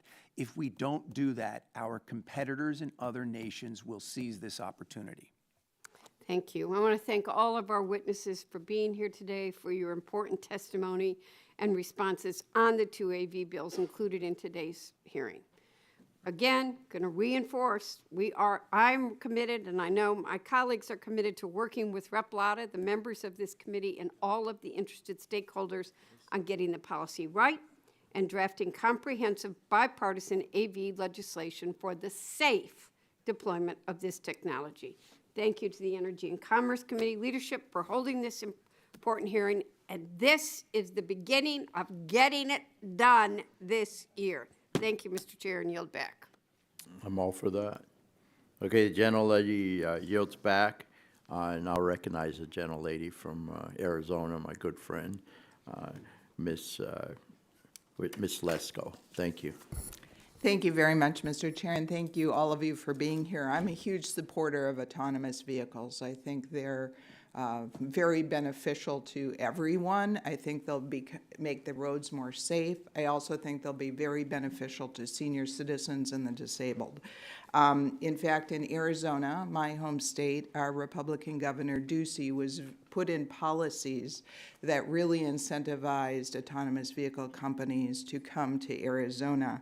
In fact, we have Waymo One, which operates 24/7 across 225 square miles in Metro Phoenix area. I've rode in one of them in downtown Phoenix. In the city of Peoria, Arizona, where I live, we had a RoboRide medical autonomous electric vehicle that operated in a healthcare district where there were home to more than 100 medical facilities and more than 500 senior living residences. We also have May Mobility, which is funded by AARP, operating in Sun City, Arizona, which is a senior citizen community, and they have two wheelchair accessible vehicles that operate to help senior citizens get around. So, Mr. Riccobono, sorry if I said your name wrong, you indicated that increased deployment of autonomous vehicles would significantly improve the independence and economic prospects for people with disabilities and mobility limitations. In my district, the Valley Wave Project, which is May Mobility, operates a wheelchair-accessible vehicle with additional audio and visual accessibilities or accessory features. However, under the current regulations, these deployments use existing FMVSS-compliant vehicle designs and modify them to be more accessible. My question is, how can the deployment of purpose-built automated vehicles enabled by this legislation unlock even greater accessibility designs from the ground up? So it's a great question. I would say two things. One is I think there is a real opportunity here to innovate around accessible design, especially in the physical environment. When we think about building vehicles that don't require some of the controls that we've had in the past. I also think, part of this is we need to build that bridge to the future. So really centering people with disabilities in terms of physical design. There's still innovations to be had there. So I know my colleagues, especially who do utilize wheelchairs, have concerns that we can use some of the existing exemptions and modifications while we get to a future where we have safety restraints that work for all types of people, including those who use various varieties of wheelchairs. Thank you. Mr. Shapiro, you mentioned that autonomous vehicle technology will empower millions of Americans. I agree with you, providing greater independence and mobility for seniors and people with disabilities. In my district, again in Sun City, Arizona, we are seeing just that with the AARP sponsoring the deployment of May Mobility's wheelchair accessible vehicles in service of a retirement community. Arizona is home to a growing retirement population, and this will bring increased mobility needs as residents age. My question is, what can we do to ensure we're leveraging autonomous vehicle technology to meet the needs of populations who are aging and may have subsequent mobility limitations? My next question is, please expand on what you wanted to talk about on competition with China. Thank you very much for those questions. So just to lay the groundwork, in 2021, there was 42,000 plus deaths, 1.7 million injuries in the United States with vehicles, 4.3 million accidents, collision. Think of the money every American will save on insurance if we could even cut those down by half. Think of how the hospital rooms will be emptied out and the doctors could do what they should be doing in other areas. The nurses, the anesthetists, so many other people. There'll be a huge savings. It'll benefit every American, not just those with disabilities. As a person on the panel who's over 65, I say I look forward to it because I could get a lot of work done as opposed, when I'm going on longer drives and things like that I'd appreciate. That would add to our economy. In terms of China, I have long maintained that we should treat China the way they treat us. We should have reciprocity. If they're not letting us test our vehicles there, we shouldn't let them trust there. And that goes on to a lot of other areas, but you're focusing in this area specifically. We've had a business at a big event in China. I've had to deal with it. I've had to have the government partnerships. It's a longer discussion about China, but clearly they are our biggest long-term strategic threat, not only militarily, but in terms of what the type of lifestyle they want compared to what we want our kids and grandkids to be. So if you're talking about China, I'm interested. All right, thank you, and I yield back. My friend from the state of Florida, Mr. Soto, for his 5 minutes of questioning. Thank you, Chairman. Autonomous vehicles are part of a bold future for the United States. And I envision many benefits and also recognize challenges that we're going to have to negotiate through. I think about the empowerment for so many Americans. We've heard from Mr. Riccobono already about how it could help Americans with disabilities, also seniors and young people. Advancements in technology can increase public safety, as was testified by Mr. Shapiro and others. We have challenges, though, obviously. We have a long road ahead to advance the technology. We have job disruptions in training and retraining that are real, and we want to make sure to get on the proactive side of it. We need to ensure these systems are resilient to cyber attacks and ensure we have access to the courts in the case of negligence. In Central Florida, we have BEEP, which is the longest running local transit system in the nation, way back in 2019. That's how new this technology is. They take veterans in Lake Nona from different areas in the city to the VA hospital. They take families to Nemours for cancer treatment, and tourists around the Lake Nona area. They've also been used in Chairman Bilirakis' area in Tampa Bay. I'm sure he's familiar with. And so we need to encourage companies like this with new and innovative technology. We also need to see where we need to delineate between what new laws NHTSA needs and what existing authority they already have. Mr. Bozzella and Mr. Koopman, Dr. Koopman, my first question is, so NHTSA has exemption authority and expertise already. Take these bills aside for a second, right? This is where we're kind of going. What do you think is the additional authority and guidance they will need to keep pace with the development of autonomous vehicles? We'll start with Mr. Bozzella and then go to Mr. Koopman. Thank you for the question. I think the most important thing NHTSA needs is data. What they need is they need to understand what's working. They need the data to be able to modernize motor vehicle safety standards. Right now, those standards depend on feet and hands and eyes. And so vehicles without steering wheels and pedals need modernized standards. So the agency needs the data. What the bills, both bills do is give NHTSA a framework for that, to collect that data at a much greater rate and more quickly to modernize those standards. Dr. Koopman, what additional authority does NHTSA need, do you think? I think there's two things they need. The first is that traditionally they have not enforced the general government desire to make use of existing industry consensus engineering standards. And NHTSA has not done that historically. The framework proposed in 2020 goes there, and I think that they need encouragement. They may even need a mandate to go down that path and figure that out. The second thing is they need more staffing. They are chronically understaffed in computer expertise. They have a small ability to hire now in that area, but they've been understaffed for a couple decades, and they need to really beef up their capabilities in that area to keep up with this technology. And that's probably going to require funding. So the appropriations process cutting 15% off of NHTSA's budget this year from the President's request probably wouldn't be helpful. Dr. Koopman, you talked about potential new jobs, better jobs, training. For a lot of folks who are concerned about the future of autonomous vehicles, can you elaborate on some of those examples? Some examples are, we heard earlier that if there's a problem in the middle of the ride, which my friends tell me this is happening regularly, that there's a remote staff to help people out. Well, those are jobs that are going to be created that aren't there now. Another one is going to be higher skilled technicians and higher skilled safety drivers, because every new software release, which will happen monthly or weekly, basically forever, needs testers to make sure it's safe before it's put out in the wild. And another one is some of the jobs will be there but change in nature. Somebody still has to babysit a hazardous load even if the truck is driving itself. Someone's got to be there to unload the crates until that part gets automated. So I think there's a lot of different opportunities, but they're a little bit different than just a driver behind the wheel.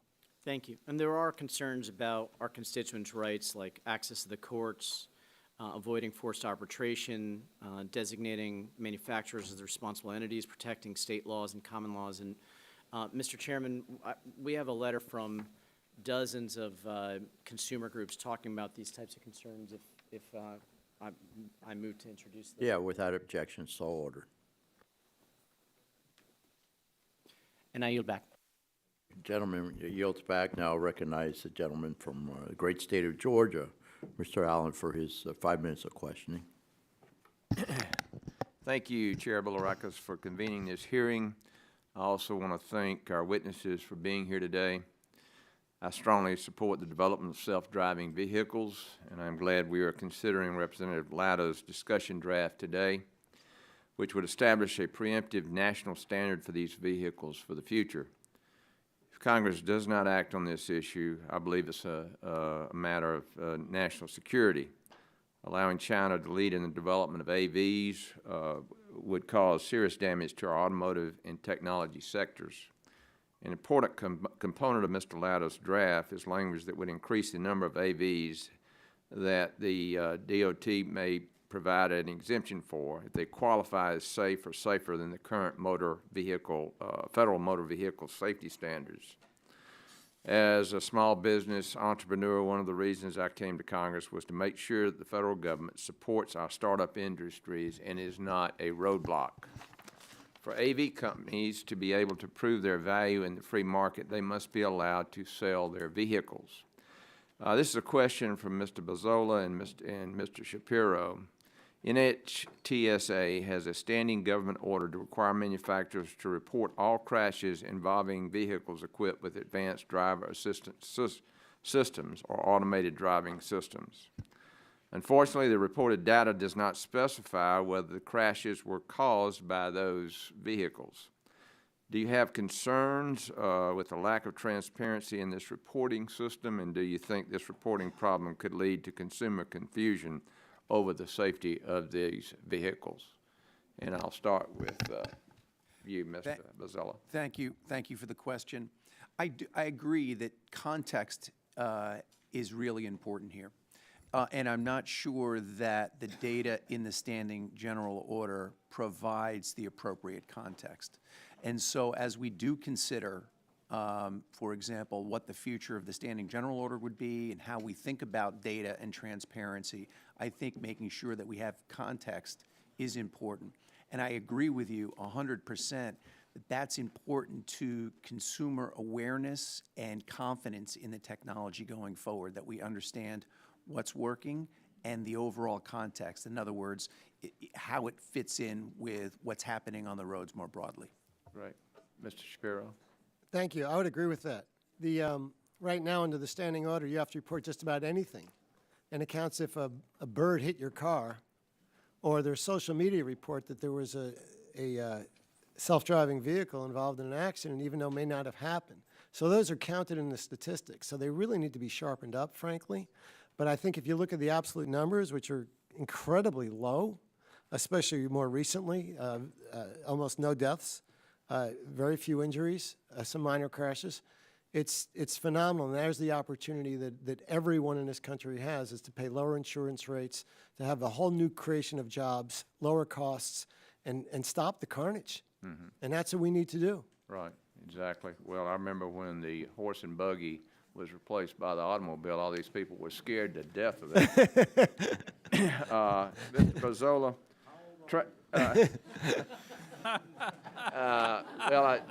yeah, I watched movies, okay? How can we encourage productive collaboration between government and private sector to deliver this important technology for the American people? I think collaboration is essential. And what we can do is ensure that we have the certainty of a comprehensive regulatory framework for the testing and deployment at scale. That's where the partnership is at its most essential. You mentioned a moment ago you're concerned about startups. This is an opportunity for a rising tide to lift all boats. There is so much activity happening with innovation, technology, and startups in this country that will benefit as this industry goes to scale. And I've got about 39 seconds. You know, obviously we have some preemptive legislation here.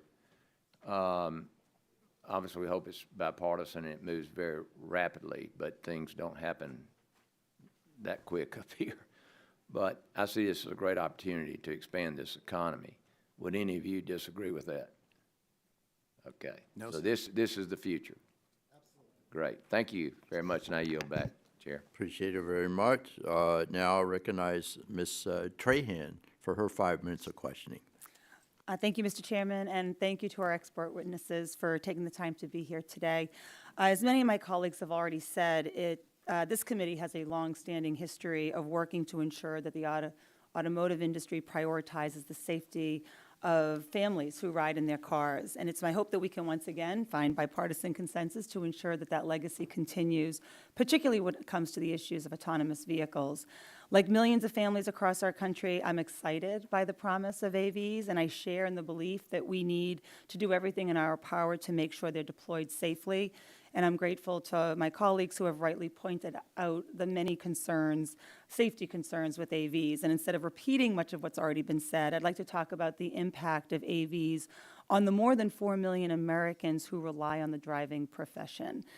Just as ATMs reduced the need for bank tellers and self-checkout lanes displaced many cashiers, I'm concerned that AVs, once deployed at high volumes, are destined to displace Americans employed as drivers.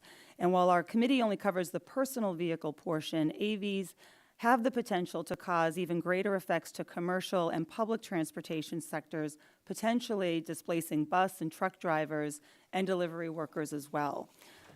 Dr. Koopman, both of these bills would set the rules of the road for decades to come and set precedents that other committees and policymakers will follow. Shouldn't Congress consider workforce protections while drafting legislation that could have such a lasting effect? Yes, absolutely. This technology can affect the workforce just like any other technological innovation. But it's also important to ensure the safety of the workers who are in the vehicles being driven by this technology as well. Thank you. And as exciting as the promise of AVs are in our changing economy, we can't afford to write off those who could be displaced by the rapid deployment of AVs as the cost of this technological advancement. Dr. Koopman, are there opportunities for Americans who are gainfully employed in the driving profession to transition to some high-quality jobs that may become available as AVs are more broadly deployed? Yes, I think there are. I think it's important to recognize that this is not you wake up the next morning and all of a sudden all the truckers are out of job. That's not going to happen, and I see other witnesses nodding along. It's not going to happen. This is going to take years to play out. That doesn't mean, as was mentioned earlier, this is a 20, 30-year perspective. I get that eventually we'll get there, but it's not an overnight thing. So the aging out of the current workforce also factors in.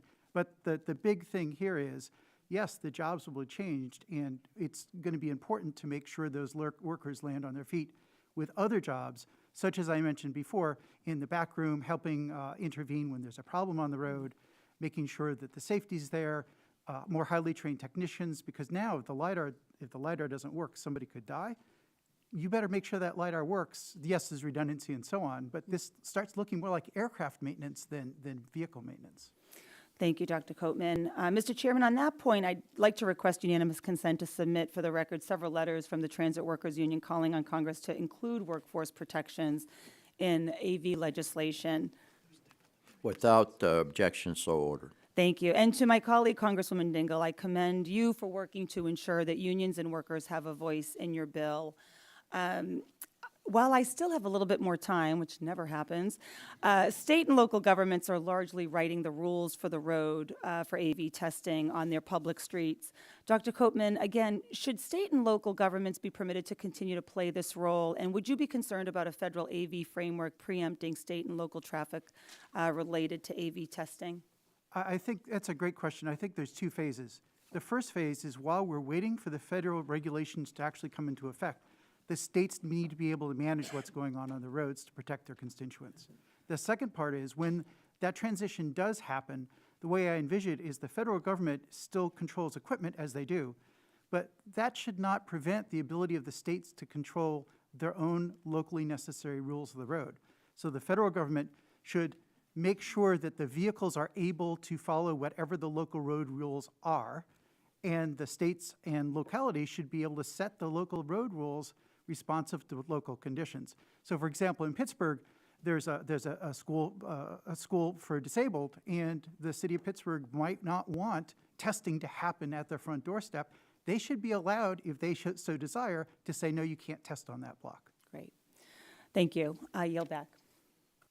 Thank you very much. Now I recognize the gentleman from South Carolina, the chairman of the Energy Subcommittee, Mr. Duncan, for his 5 minutes of questioning. Thank you, Mr. Chairman. You know, many of my colleagues have dedicated their time to talk about safety, and obviously that's an important issue and part of this discussion, but I want to pivot a moment to talk about a different aspect of public safety, namely how to safeguard our individual liberties as American citizens. Several AV companies are offering ride-hail services on apps they control using fleets they own rather than selling those cars to American consumers who may wish to maintain control of their own vehicles, as most of us do today. Many of my constituents are wary of the potential to be forced into autonomous rideshare platforms rather than continuing to own their own vehicle. Mr. Bozzella, how can we ensure that consumers will retain this choice in the future, the choice to own and maintain their own cars, whether they're autonomous or not? Yes, thank you. What I think you're going to see, in fact, what I know you're going to see with regard to this technology is a number of different use cases. So, for example, when you think about the definition of autonomous vehicles today, we're talking about not only fully autonomous self-drive vehicles with absolutely no driver, but we're also talking about what we refer to as level 3 vehicles, which are very likely to be owned by individuals. And in that case, you have a situation where sometimes the technology, the automated driving system is driving the vehicles, and sometimes the owner or the driver of the vehicle is operating those. Like those Teslas today, where you reach out. Yes, although Tesla, as I understand it, is not a level 3 vehicle. Those are actual driver assist technologies. We're talking about a step beyond that, and there's a big bright line between assistance technologies and the type of technology I'm talking about. But that's an example where I think you'll see private ownership continue to flourish in a much safer context. Yeah, thank you for that. Those of us who have watched the development of AI in the past few months have noticed a glaring problem that we have seen with big tech for years, namely the problem of bias, and in this case, programmatic bias. As a strong supporter of the Bill of Rights, I want to make sure that we have strong guardrails in this industry as it takes off, ensuring that we protect First Amendment rights, freedom of religion, speech, assembly, impact of mobility, the Second Amendment, freedom to bear arms, and the Fourth Amendment, freedom from warrantless search and seizures. So I'd like to hear from the witnesses, how do we protect against biased algorithm deciding which locations that AV will or will not go to, like gun shops or houses of worship or such thing? Mr. Shapiro, would you comment on that? I think that this concern and the one prior are will be addressed in time, but I know you want to hear that they could be addressed today. I think the question of choice that you raised in your first question is something that will be debated perhaps 5-10 years from now still, because it would be too premature with so many options out there. There's no mandates anywhere. In terms of algorithmic bias, in terms of location, I can't imagine that's going to occur unless it potentially... Well, I mean, it's already occurring with Airbnb. It's already occurring with some other app-based services where, you know, based on some political position you take, your support for certain constitutional rights, prohibits that private contractor or private ownership company from allowing individuals to stay there and possibly for an AV, like we're talking about today, to take that person to that location. Mr. Bozzella, would you like to comment on that? Well, I would say this, it would be hard to make a business that's not supportive of choice and customers broadly. What the goal of the companies we work every day with is to expand access to this type of transportation, urban, rural, everywhere, because ultimately it is about safety and it is about choice and it is about freedom of movement. That's what really defines this technology at this stage in the game. So it would be hard for me to imagine a scenario where a company could be successful Airbnb is really successful, and they banned Michelle Malkin just for her political views. How do we ensure that citizens have the right to concealed carry, and it can continue to do so in autonomous vehicles that other people own in a rideshare situation? Mr. Bozzella or Mr. Shapiro or anyone else on the panel? I think the way it works today is that companies follow local laws, and that's what they do. Companies are very concerned about their reputations, and the concept of entering social issues is increasingly becoming disfavored because they recognize it's very difficult. So I think companies are just, the number one thing they're trying to do is make sure they go in the areas and follow local speed limits that everyone's talking about. And I can't imagine that they're going to start saying we can't go into this area unless it's considered unsafe for self-driving vehicles or people are like throwing things at them or something. So in terms of issues like gun control or gun rights, depending on your view, I think that's an issue which I'd like to come back to the committee on because I haven't thought about before. Yeah, I mean, we're already seeing companies prohibit services to folks because of their political positions that they've taken publicly. And I just want to make sure it doesn't happen if we're moving toward AVs for rideshare apps, that sort of thing. Mr. Chairman, my time's up. I yield back. Okay, the gentleman yields back. Now we'll recognize Mr. Armstrong. Oh, excuse me, Miss, Harshberger's next. I'm sorry. Okay. You're recognized for 5 minutes. Thank you, Mr. Chairman. My pleasure.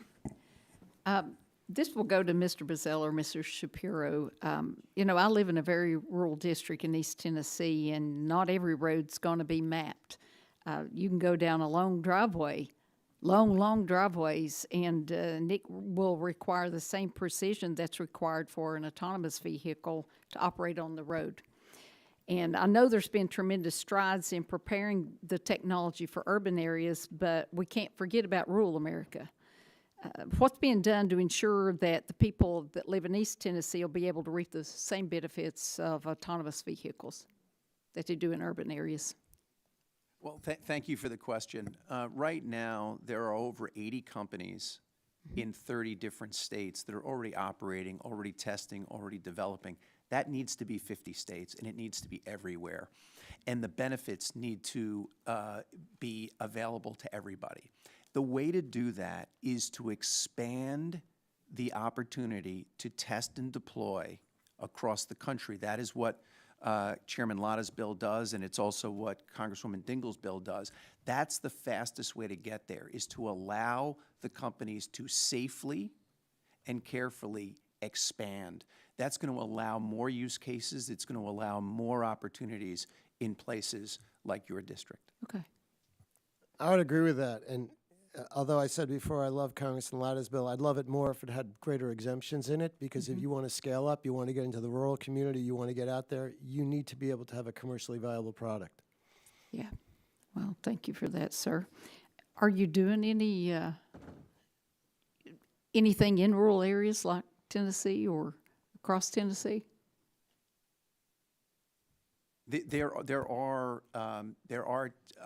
tests happening and different use cases being explored, whether it's getting people to health care or moving people to shopping and those types of things. There is no question that we need more of that. And as I said, the fastest way to get more of that is to allow companies to scale. Okay. Mr. Riccobono, would you like to comment on the need for access to transportation in rural parts of our country, sir? Well, sure. I mean, disability is not geographically bound, right? So, Right. the thing about disability is it can happen to any of us, and so, you know, a lot of times when people experience disabilities, they're living in the community they were in when they acquired that disability, and so that the need for transportation, reliable transportation, is emergent when it happens. So making sure that this technology is available in all communities, including rural communities, is important because, you know, especially when people have acquired disabilities, they're not in a position to move to a different location to continue their life. So having this available and not be geographically bound is really critical to truly making sure that we can all benefit from the technology. Well, I appreciate that answer, and I guess we'll be looking at exemptions, gentlemen. Thank you. With that, Mr. Chairman, I yield back. Anybody want the time? Hey, Mr. Latta, you want some time? Got about a minute, and 22 seconds. I'll always take a minute. But, no, first of all, thanks very much for letting me wave on, and I'll get to have my time a little bit later. But let me just say this real quick, and I was just for an opening. You know, we've covered a lot of ground in today's hearing, and I hope to put a finer point on a few areas of interest to our discussion. When I began working on this issue in 2016, AVs were largely an aspirational concept that held the promise of opening new mobility opportunities for our seniors and those with disabilities, reducing congestions on our streets and making our roadways safer. Now, as we sit here today, it's become clear that it's not just a theory. AVs have already traveled millions of miles on American roads, and companies deploying AVs have been reporting any incidents to NHTSA. And let me just say this in my this last 30 seconds of the time. When I started on this legislation, I said two things. Number one, these vehicles have to be as safe as or safer than anything that's on the road today. And the second point is it's safety first, safety last, safety always.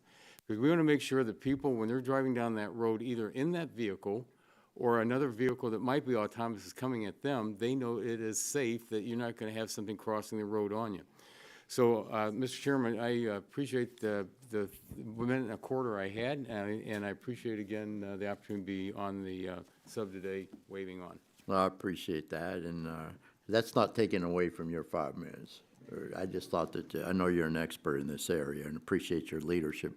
Now I'll recognize Vice Chairman of the full committee, Mr. Armstrong, for his 5 minutes of questioning. Thank you, Mr. Chair, and I am by no means an expert in this area. However, I think the second part of safety becomes really important. July 27, 2017, a year and a half before I came to Congress, this committee passed the Self-Drive Act by a vote of 54-0. Unfortunately, that bill died in the Senate, due largely in part to civil liability questions. And it's important because the most common personal injury case are vehicle accidents. In fact, they're 52% of all personal injury cases. And it's July of 2023, 6 years later, and we really haven't addressed those issues. We can address it from science, we can address it from safety, but the second part of that is when somebody gets injured, somebody gets sued. And which means the industry continues to operate without certainty, risking billions in capital and undermining U.S. leadership in this field. Perhaps one day, with the universal adoption of level 5 automation, we will have minimal auto accidents and injury. But the future may allow for a regime in which the current fault-orientated standards yield to a simplified product's liability. This is essentially what Rep. Dingell's draft states, that liability is assigned to the original automated driving system, or replacement automated driving system. However, in the near term, we will see a mix of highly autonomous vehicles and conventional vehicles. That means the current fault-orientated liability regime remains, but with increasing efforts to impose products liability claims against manufacturers of a highly autonomous vehicle. We have already seen warning defect claims and risk utility design defect claims with level 2 vehicles. But let's take a level 3 vehicle, conditional driving automation, and a driver actively monitoring and ready to take over. So the questions are, did the driver act reasonably in taking over the vehicle after an alert? Did the driver respond fast enough to take over the vehicle? Did an unanticipated hazard arise requiring a rapid response which did not provide adequate time for a driver to take over? How do we account for comparative and contributory negligence? And these are all going to be challenging questions for courts to consider regarding design risk, utility, and feasibility. And these issues will be even more challenging for juries as it will require reliance upon expert testimony about advanced automotive engineering.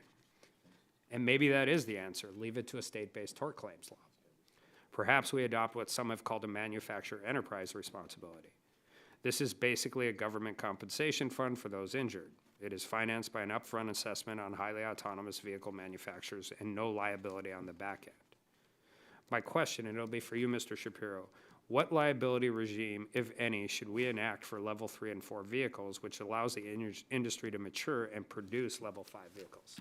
Well, thank you for the question, and I appreciate the level. I know you have a litigation background. Yeah, I'm not nearly smart enough to talk about the science, but No, I felt like I was. When a minivan goes off the road in Florida and 5 people are killed, somebody's getting sued. I feel this is like my final exam question in law school. You raised the correct issues, absolutely. But the big picture is we got to get and make safer cars, given the carnage on the road. How do we get there? And how do we get there in a way which gets us there quicker? Because every year we get there quicker, we're saving lives and injuries and property damage. You didn't mention the 4.3 million car accidents we had in 2021 and all the costs that imposed on consumers and insurance rates. But right now, I think the federal arbitration standard is good because it basically makes the system much more efficient. It cuts down on the costs involved for all the parties involved. The consumers end up getting more money. The manufacturers may end up paying less, but the system works and there's no slippage through other people trying to make money off it. And the other thing is I think as we get more and more cars on the road, those problems dissipate. It doesn't wait till get to all level 5 everywhere. If we could get 90% of these car accidents out of the way, and as Secretary Buttigieg said, that even if we get AVs reduce 50% of lives, they're still going to be criticized. So we have to also get the public to expect there are going to be issues. What do you do if someone's intentionally has an accident with an AV? What do you do if they're throwing rocks and breaking things?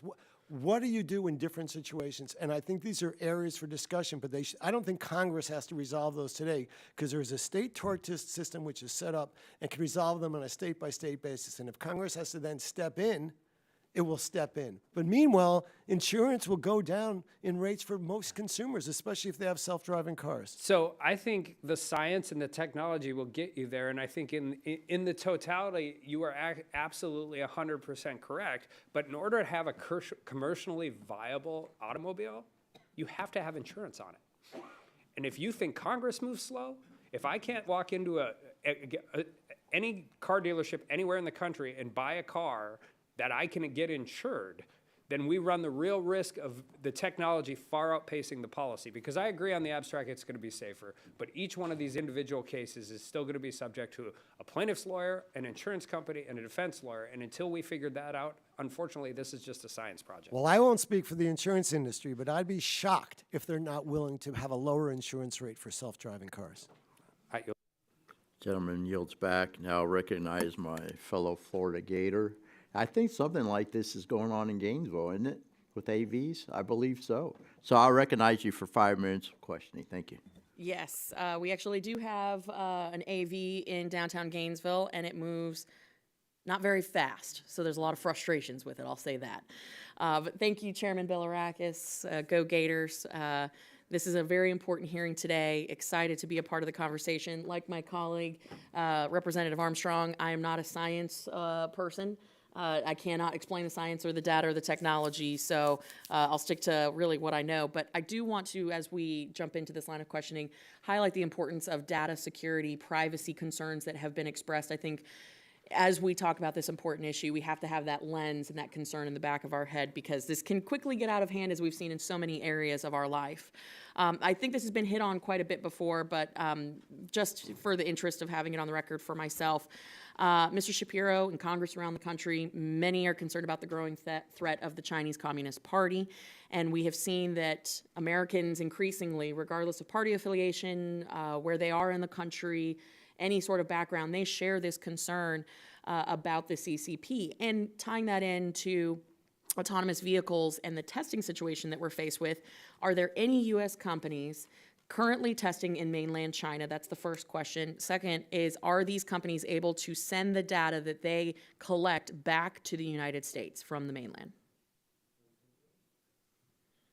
I am not aware of any U.S. companies in testing in China, but I'd like to follow up with a response, especially if I'm wrong. Okay, no, I appreciate that, but on the... And the second question, can they transfer data back? There's plenty of laws in China that they have that we don't have. Right. And definitely Chinese companies are treated better in the United States by far than American companies are treated in China in almost every way possible.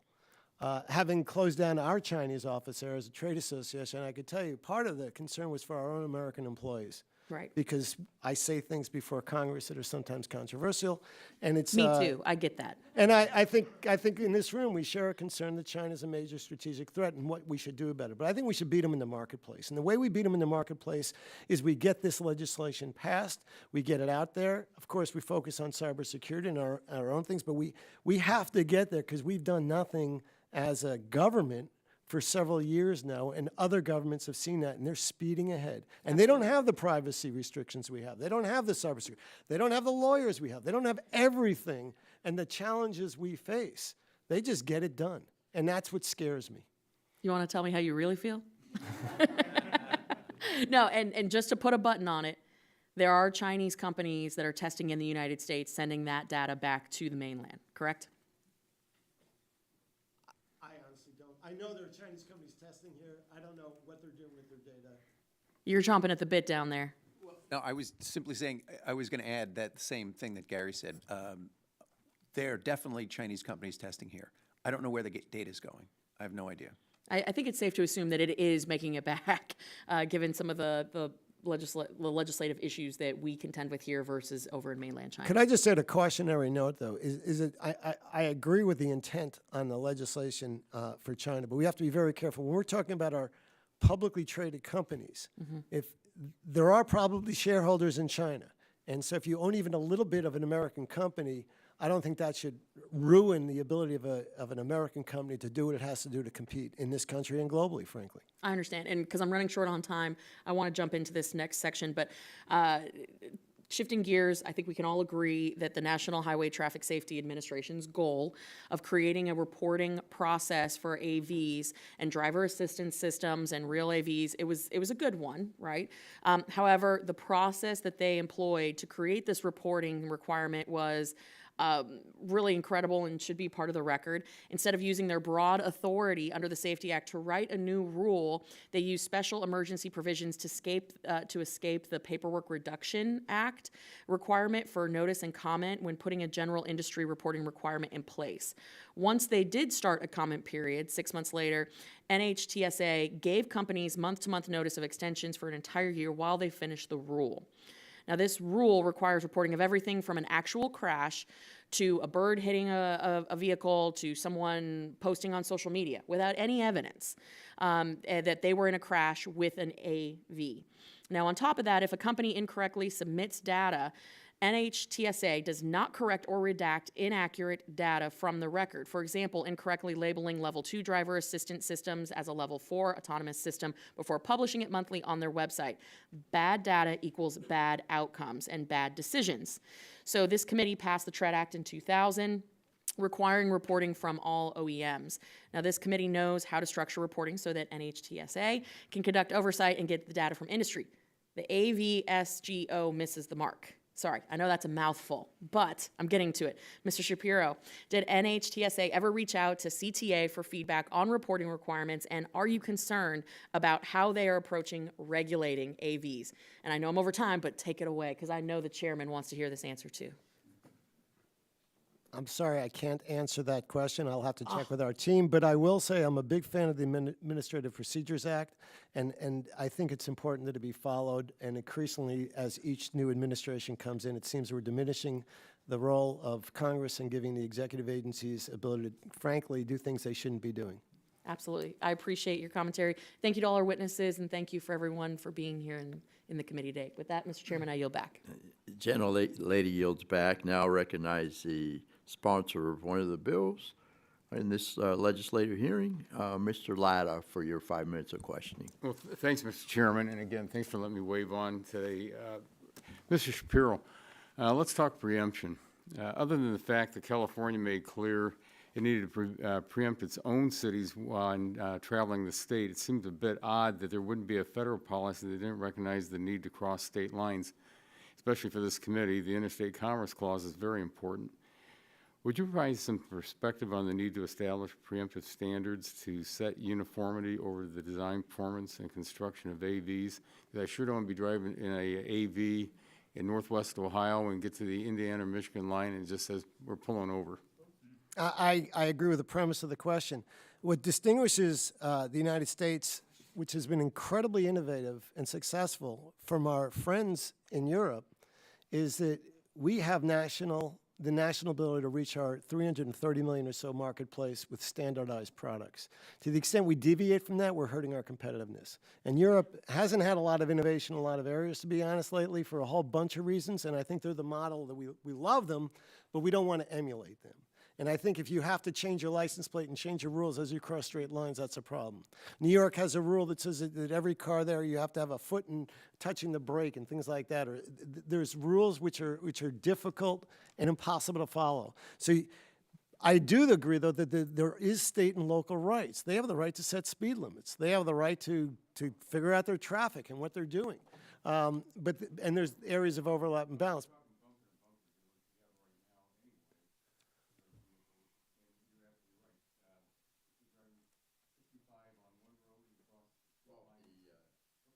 Sorry about that. It's 55 as you cross the next road. You know, we understand that. But we're talking on the preemption side, that bumper to bumper. Well, certainly self-driving, if we deploy it as your legislation and the Dingle complement envisions, we will reduce the bumper to bumper, we'll reduce the disparity in speed among the different cars, we'll be more efficient, we'll be greener, we'll have fewer parking structures, we'll greater deploy cars in the sense that right now the average car is used about 10 to 12 hours a week. These cars could be used 40 to 50 hours, they could be shared, they could be cheaper, they won't have the heavy weight that's required and the cost of having all the driver features.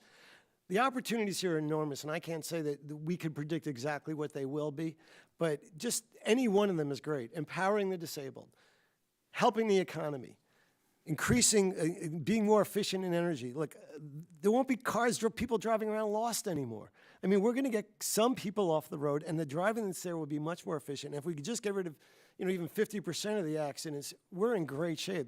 This is like, I've testified before Congress dozens of times now. Let me tell you, this is the most important testimony I feel I'm giving because we got to get there for so many different reasons.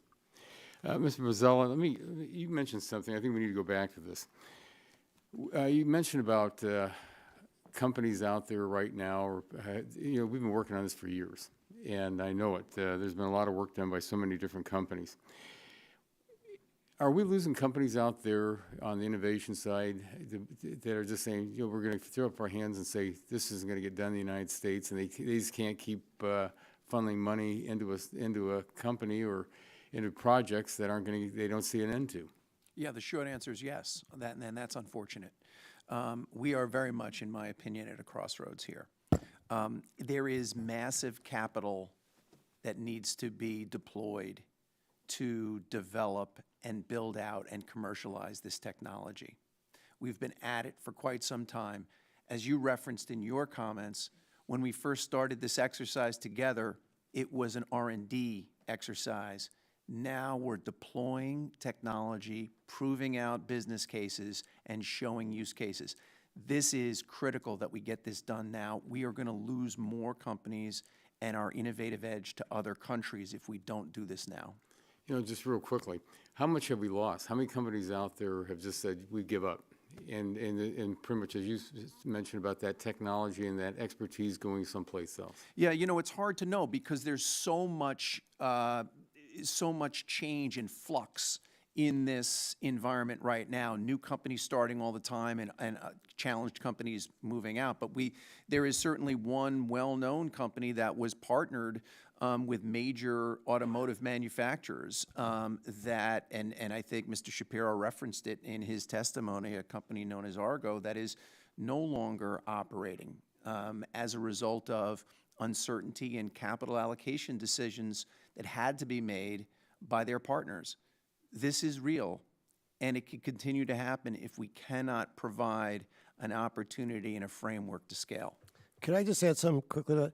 I will say, though, that if your legislation becomes law, that will be not only a strong message to those that are already in there, but for others that want to enter and for those that are considering investments and coming up with the money, that's a statement, especially if you include some milestones in the legislation. Right.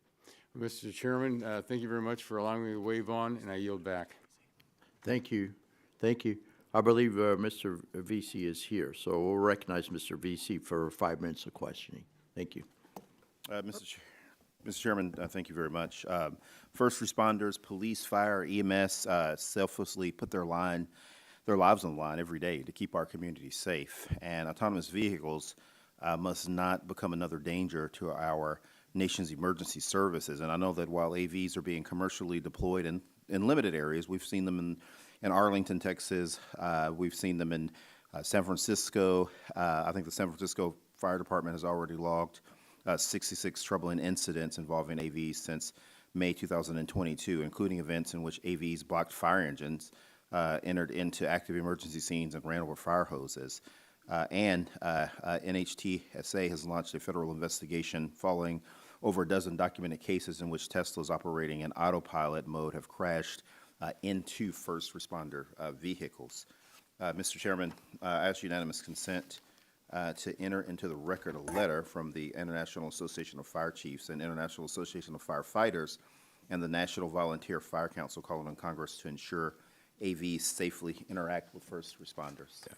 Without objection, so order. And so my first question is to Dr. Koopman. Why are these incidents involving first responders occurring, and is there something we should come to expect as more AVs are deployed? There are a couple reasons, and the first responder situation is very troubling. The first reason is that the engineering safety standards that I mentioned before that are in that framework tell you, hey, don't forget this, did you think of this, did you think of this, so you can solve the problems before you happen in the real world.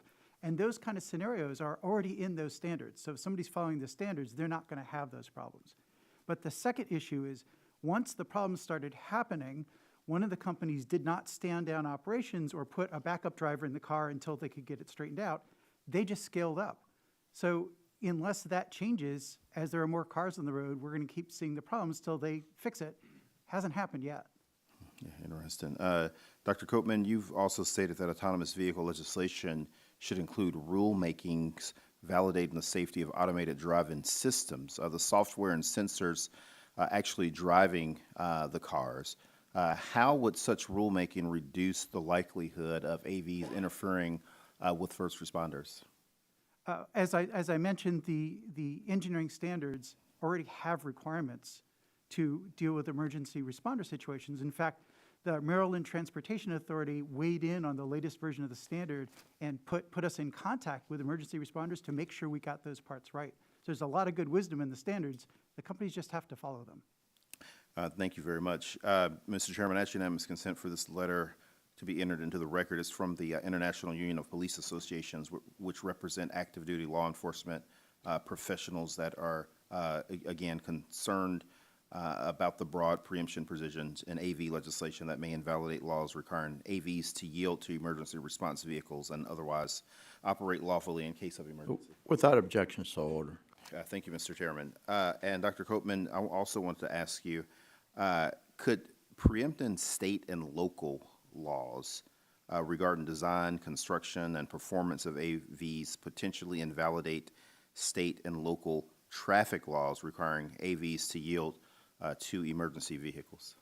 I think that's a very real risk. And the way I look at it is completely reasonable for the federal government to control the equipment that can drive the vehicle in various ways. But the states and localities need to keep control over the envelopes of the behaviors that are permissible. So for example, there may be in an emergency response scene, the emergency responders may need the ability to make sure that vehicle is 100% disabled. And they need to put requirements specific to their unique geographic and other population needs. But the federal government, sure, they should be in charge of making sure the equipment obeys whatever the local traffic laws are. Yeah, no, thank you. We don't want preemption to take that away from the localities. I wanted to ask you also, I know that Representative Dingell's bill explicitly saves state and local traffic laws and requires that NHTSA compete a ongoing proceeding to establish safety engineering practices and standards for computer driver safety. How would these requirements help ensure AVs interact safely with first responders? Well, the conformance to the standards requires the companies to consider various emergency responder scenarios with some level of specificity and make sure that they've considered in the safety case. A safety case is a well-reasoned discussion based on evidence why they think they're safe, and the safety case has to consider emergency response scenes. And so if the ANPRM is carried forward, it will invoke standards that require considering that during the design of these vehicles. Thank you very much. Mr. Chairman, I yield back. Thank you for allowing me to wave on. Thank you. I appreciate it. Now I recognize Mr. Obadonti for his 5 minutes of questioning. I appreciate his patience. Thank you.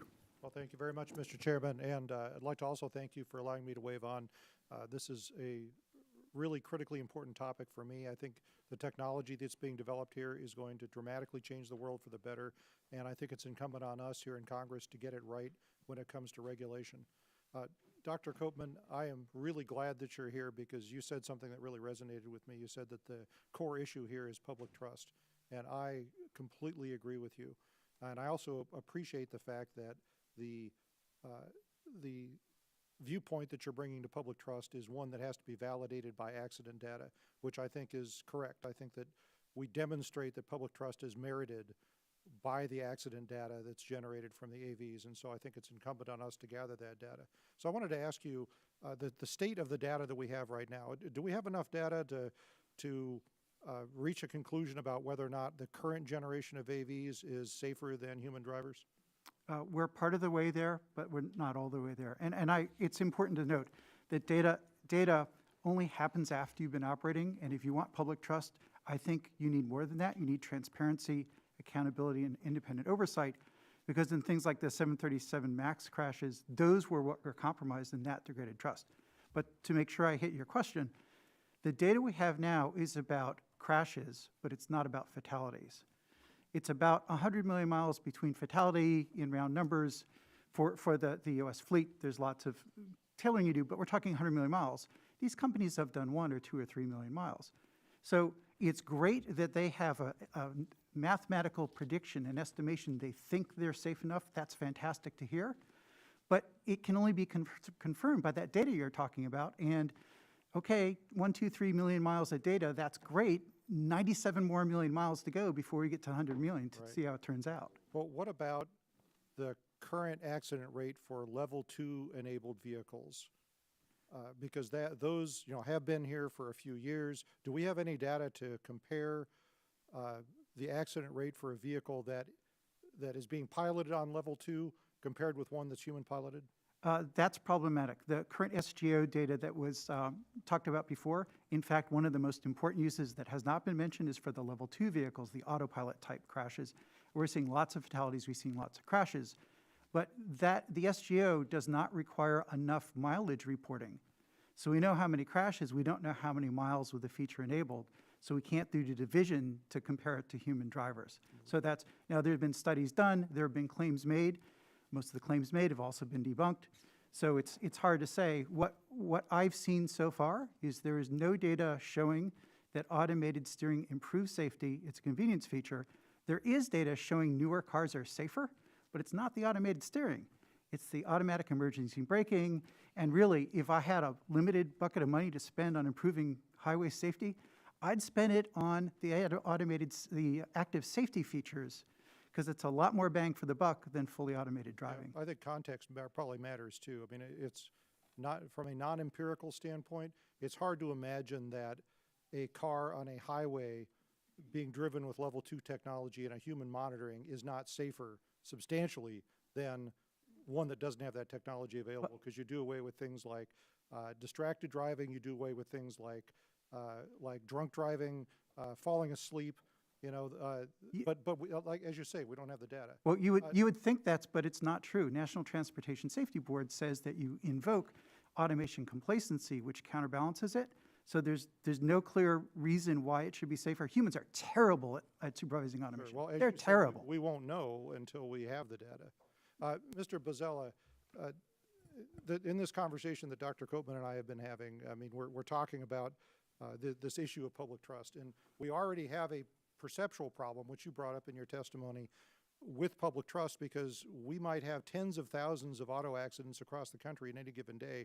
But if one Tesla on autopilot gets in an accident on the opposite side of the country, it's front page news. So what do we do with this issue of public trust? Because this is not going to go away. This is going to get worse, because we're never, I mean, perfection is the goal here, but we're not going to have perfection. It's always pursued, never achieved. Yeah, how do we establish this trust?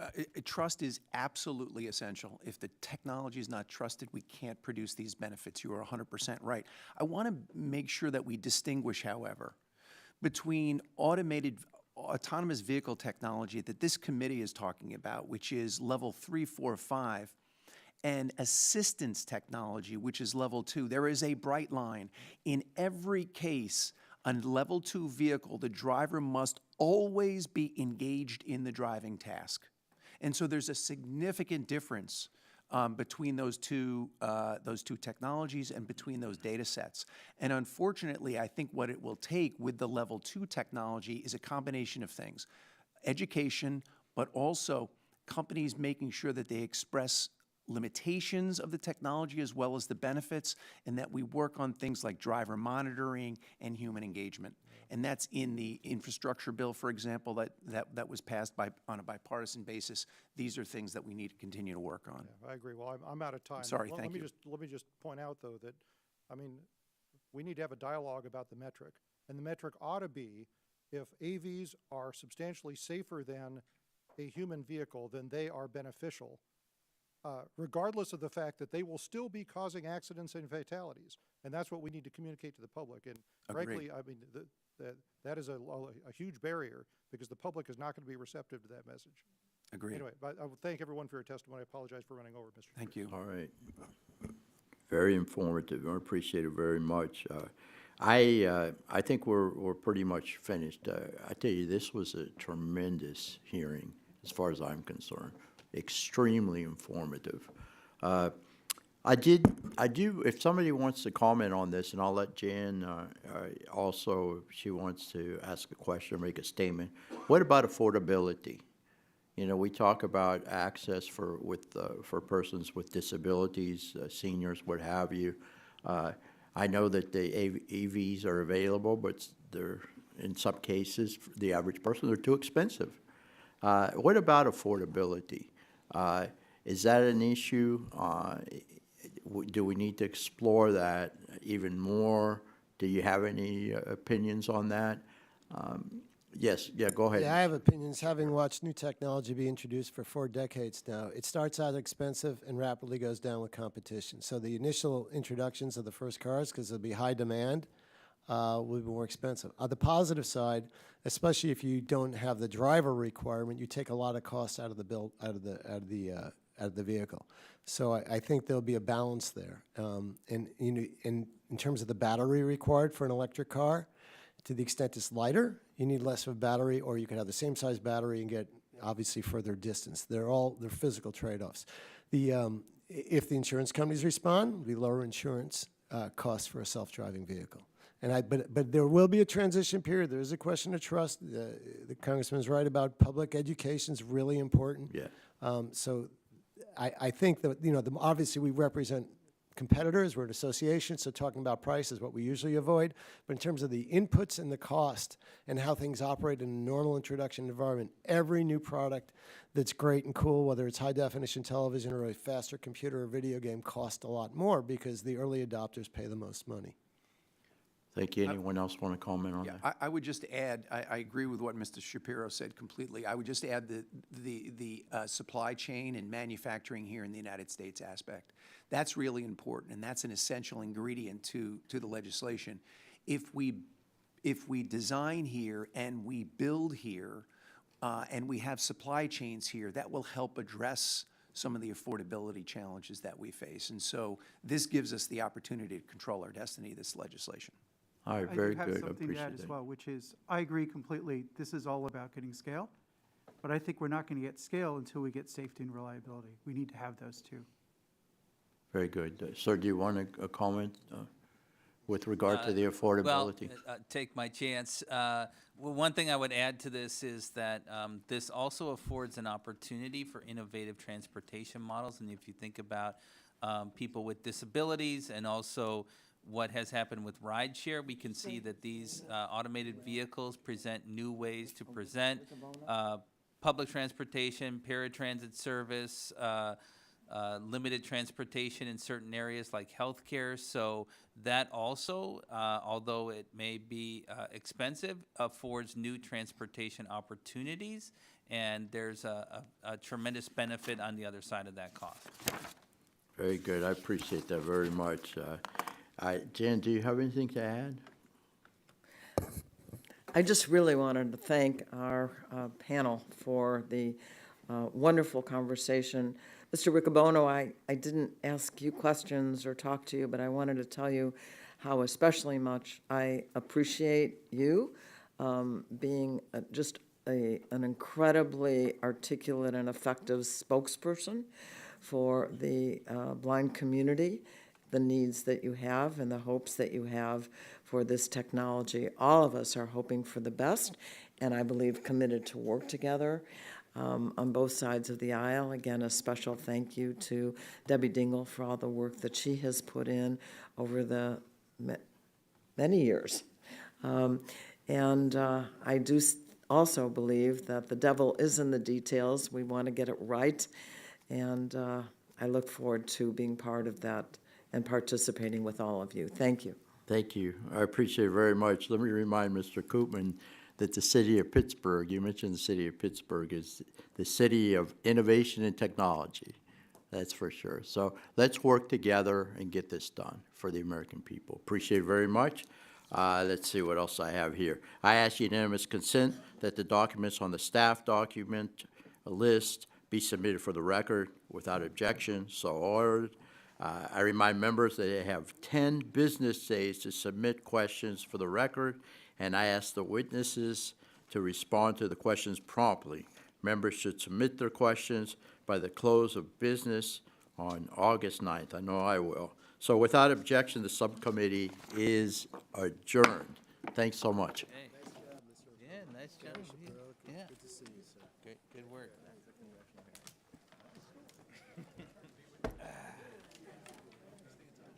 Okay. Somebody wants to be Stacy. That's a sweater buster hearing, right? Yeah, I know. I hear that. Yes. Yeah. Bob Latta, thank you Yes, very much. thank you, thank you. Appreciate it. Have a great day. Yeah, thank you for having us. Okay. All right, Kyle? Yep. Do you think we're gonna get to Debbie Dingell, or? We can try. Oh, yeah. We go this way? Yeah. Through here. What's it? I don't know yet. Jesse just wanted to say, Stefania. Just wanted to say thank you so much for everything. Introduce you to my wife, Sherry. Hi, Sherry. Nice to meet you. Pleasure. Jesse's fantastic.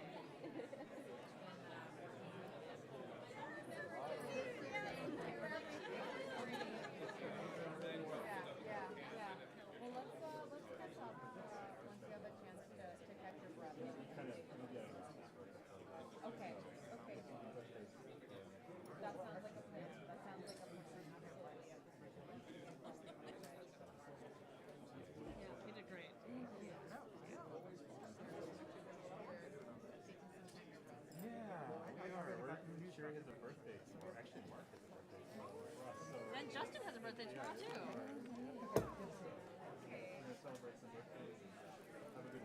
Excellent. Well, there's a lot to celebrate.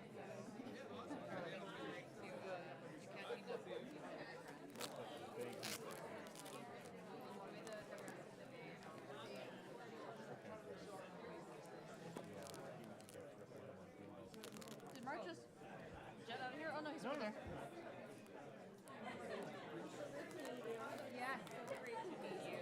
Great to meet you. We gotta get you both a card. We need to do it. We need to do it. Let's chat.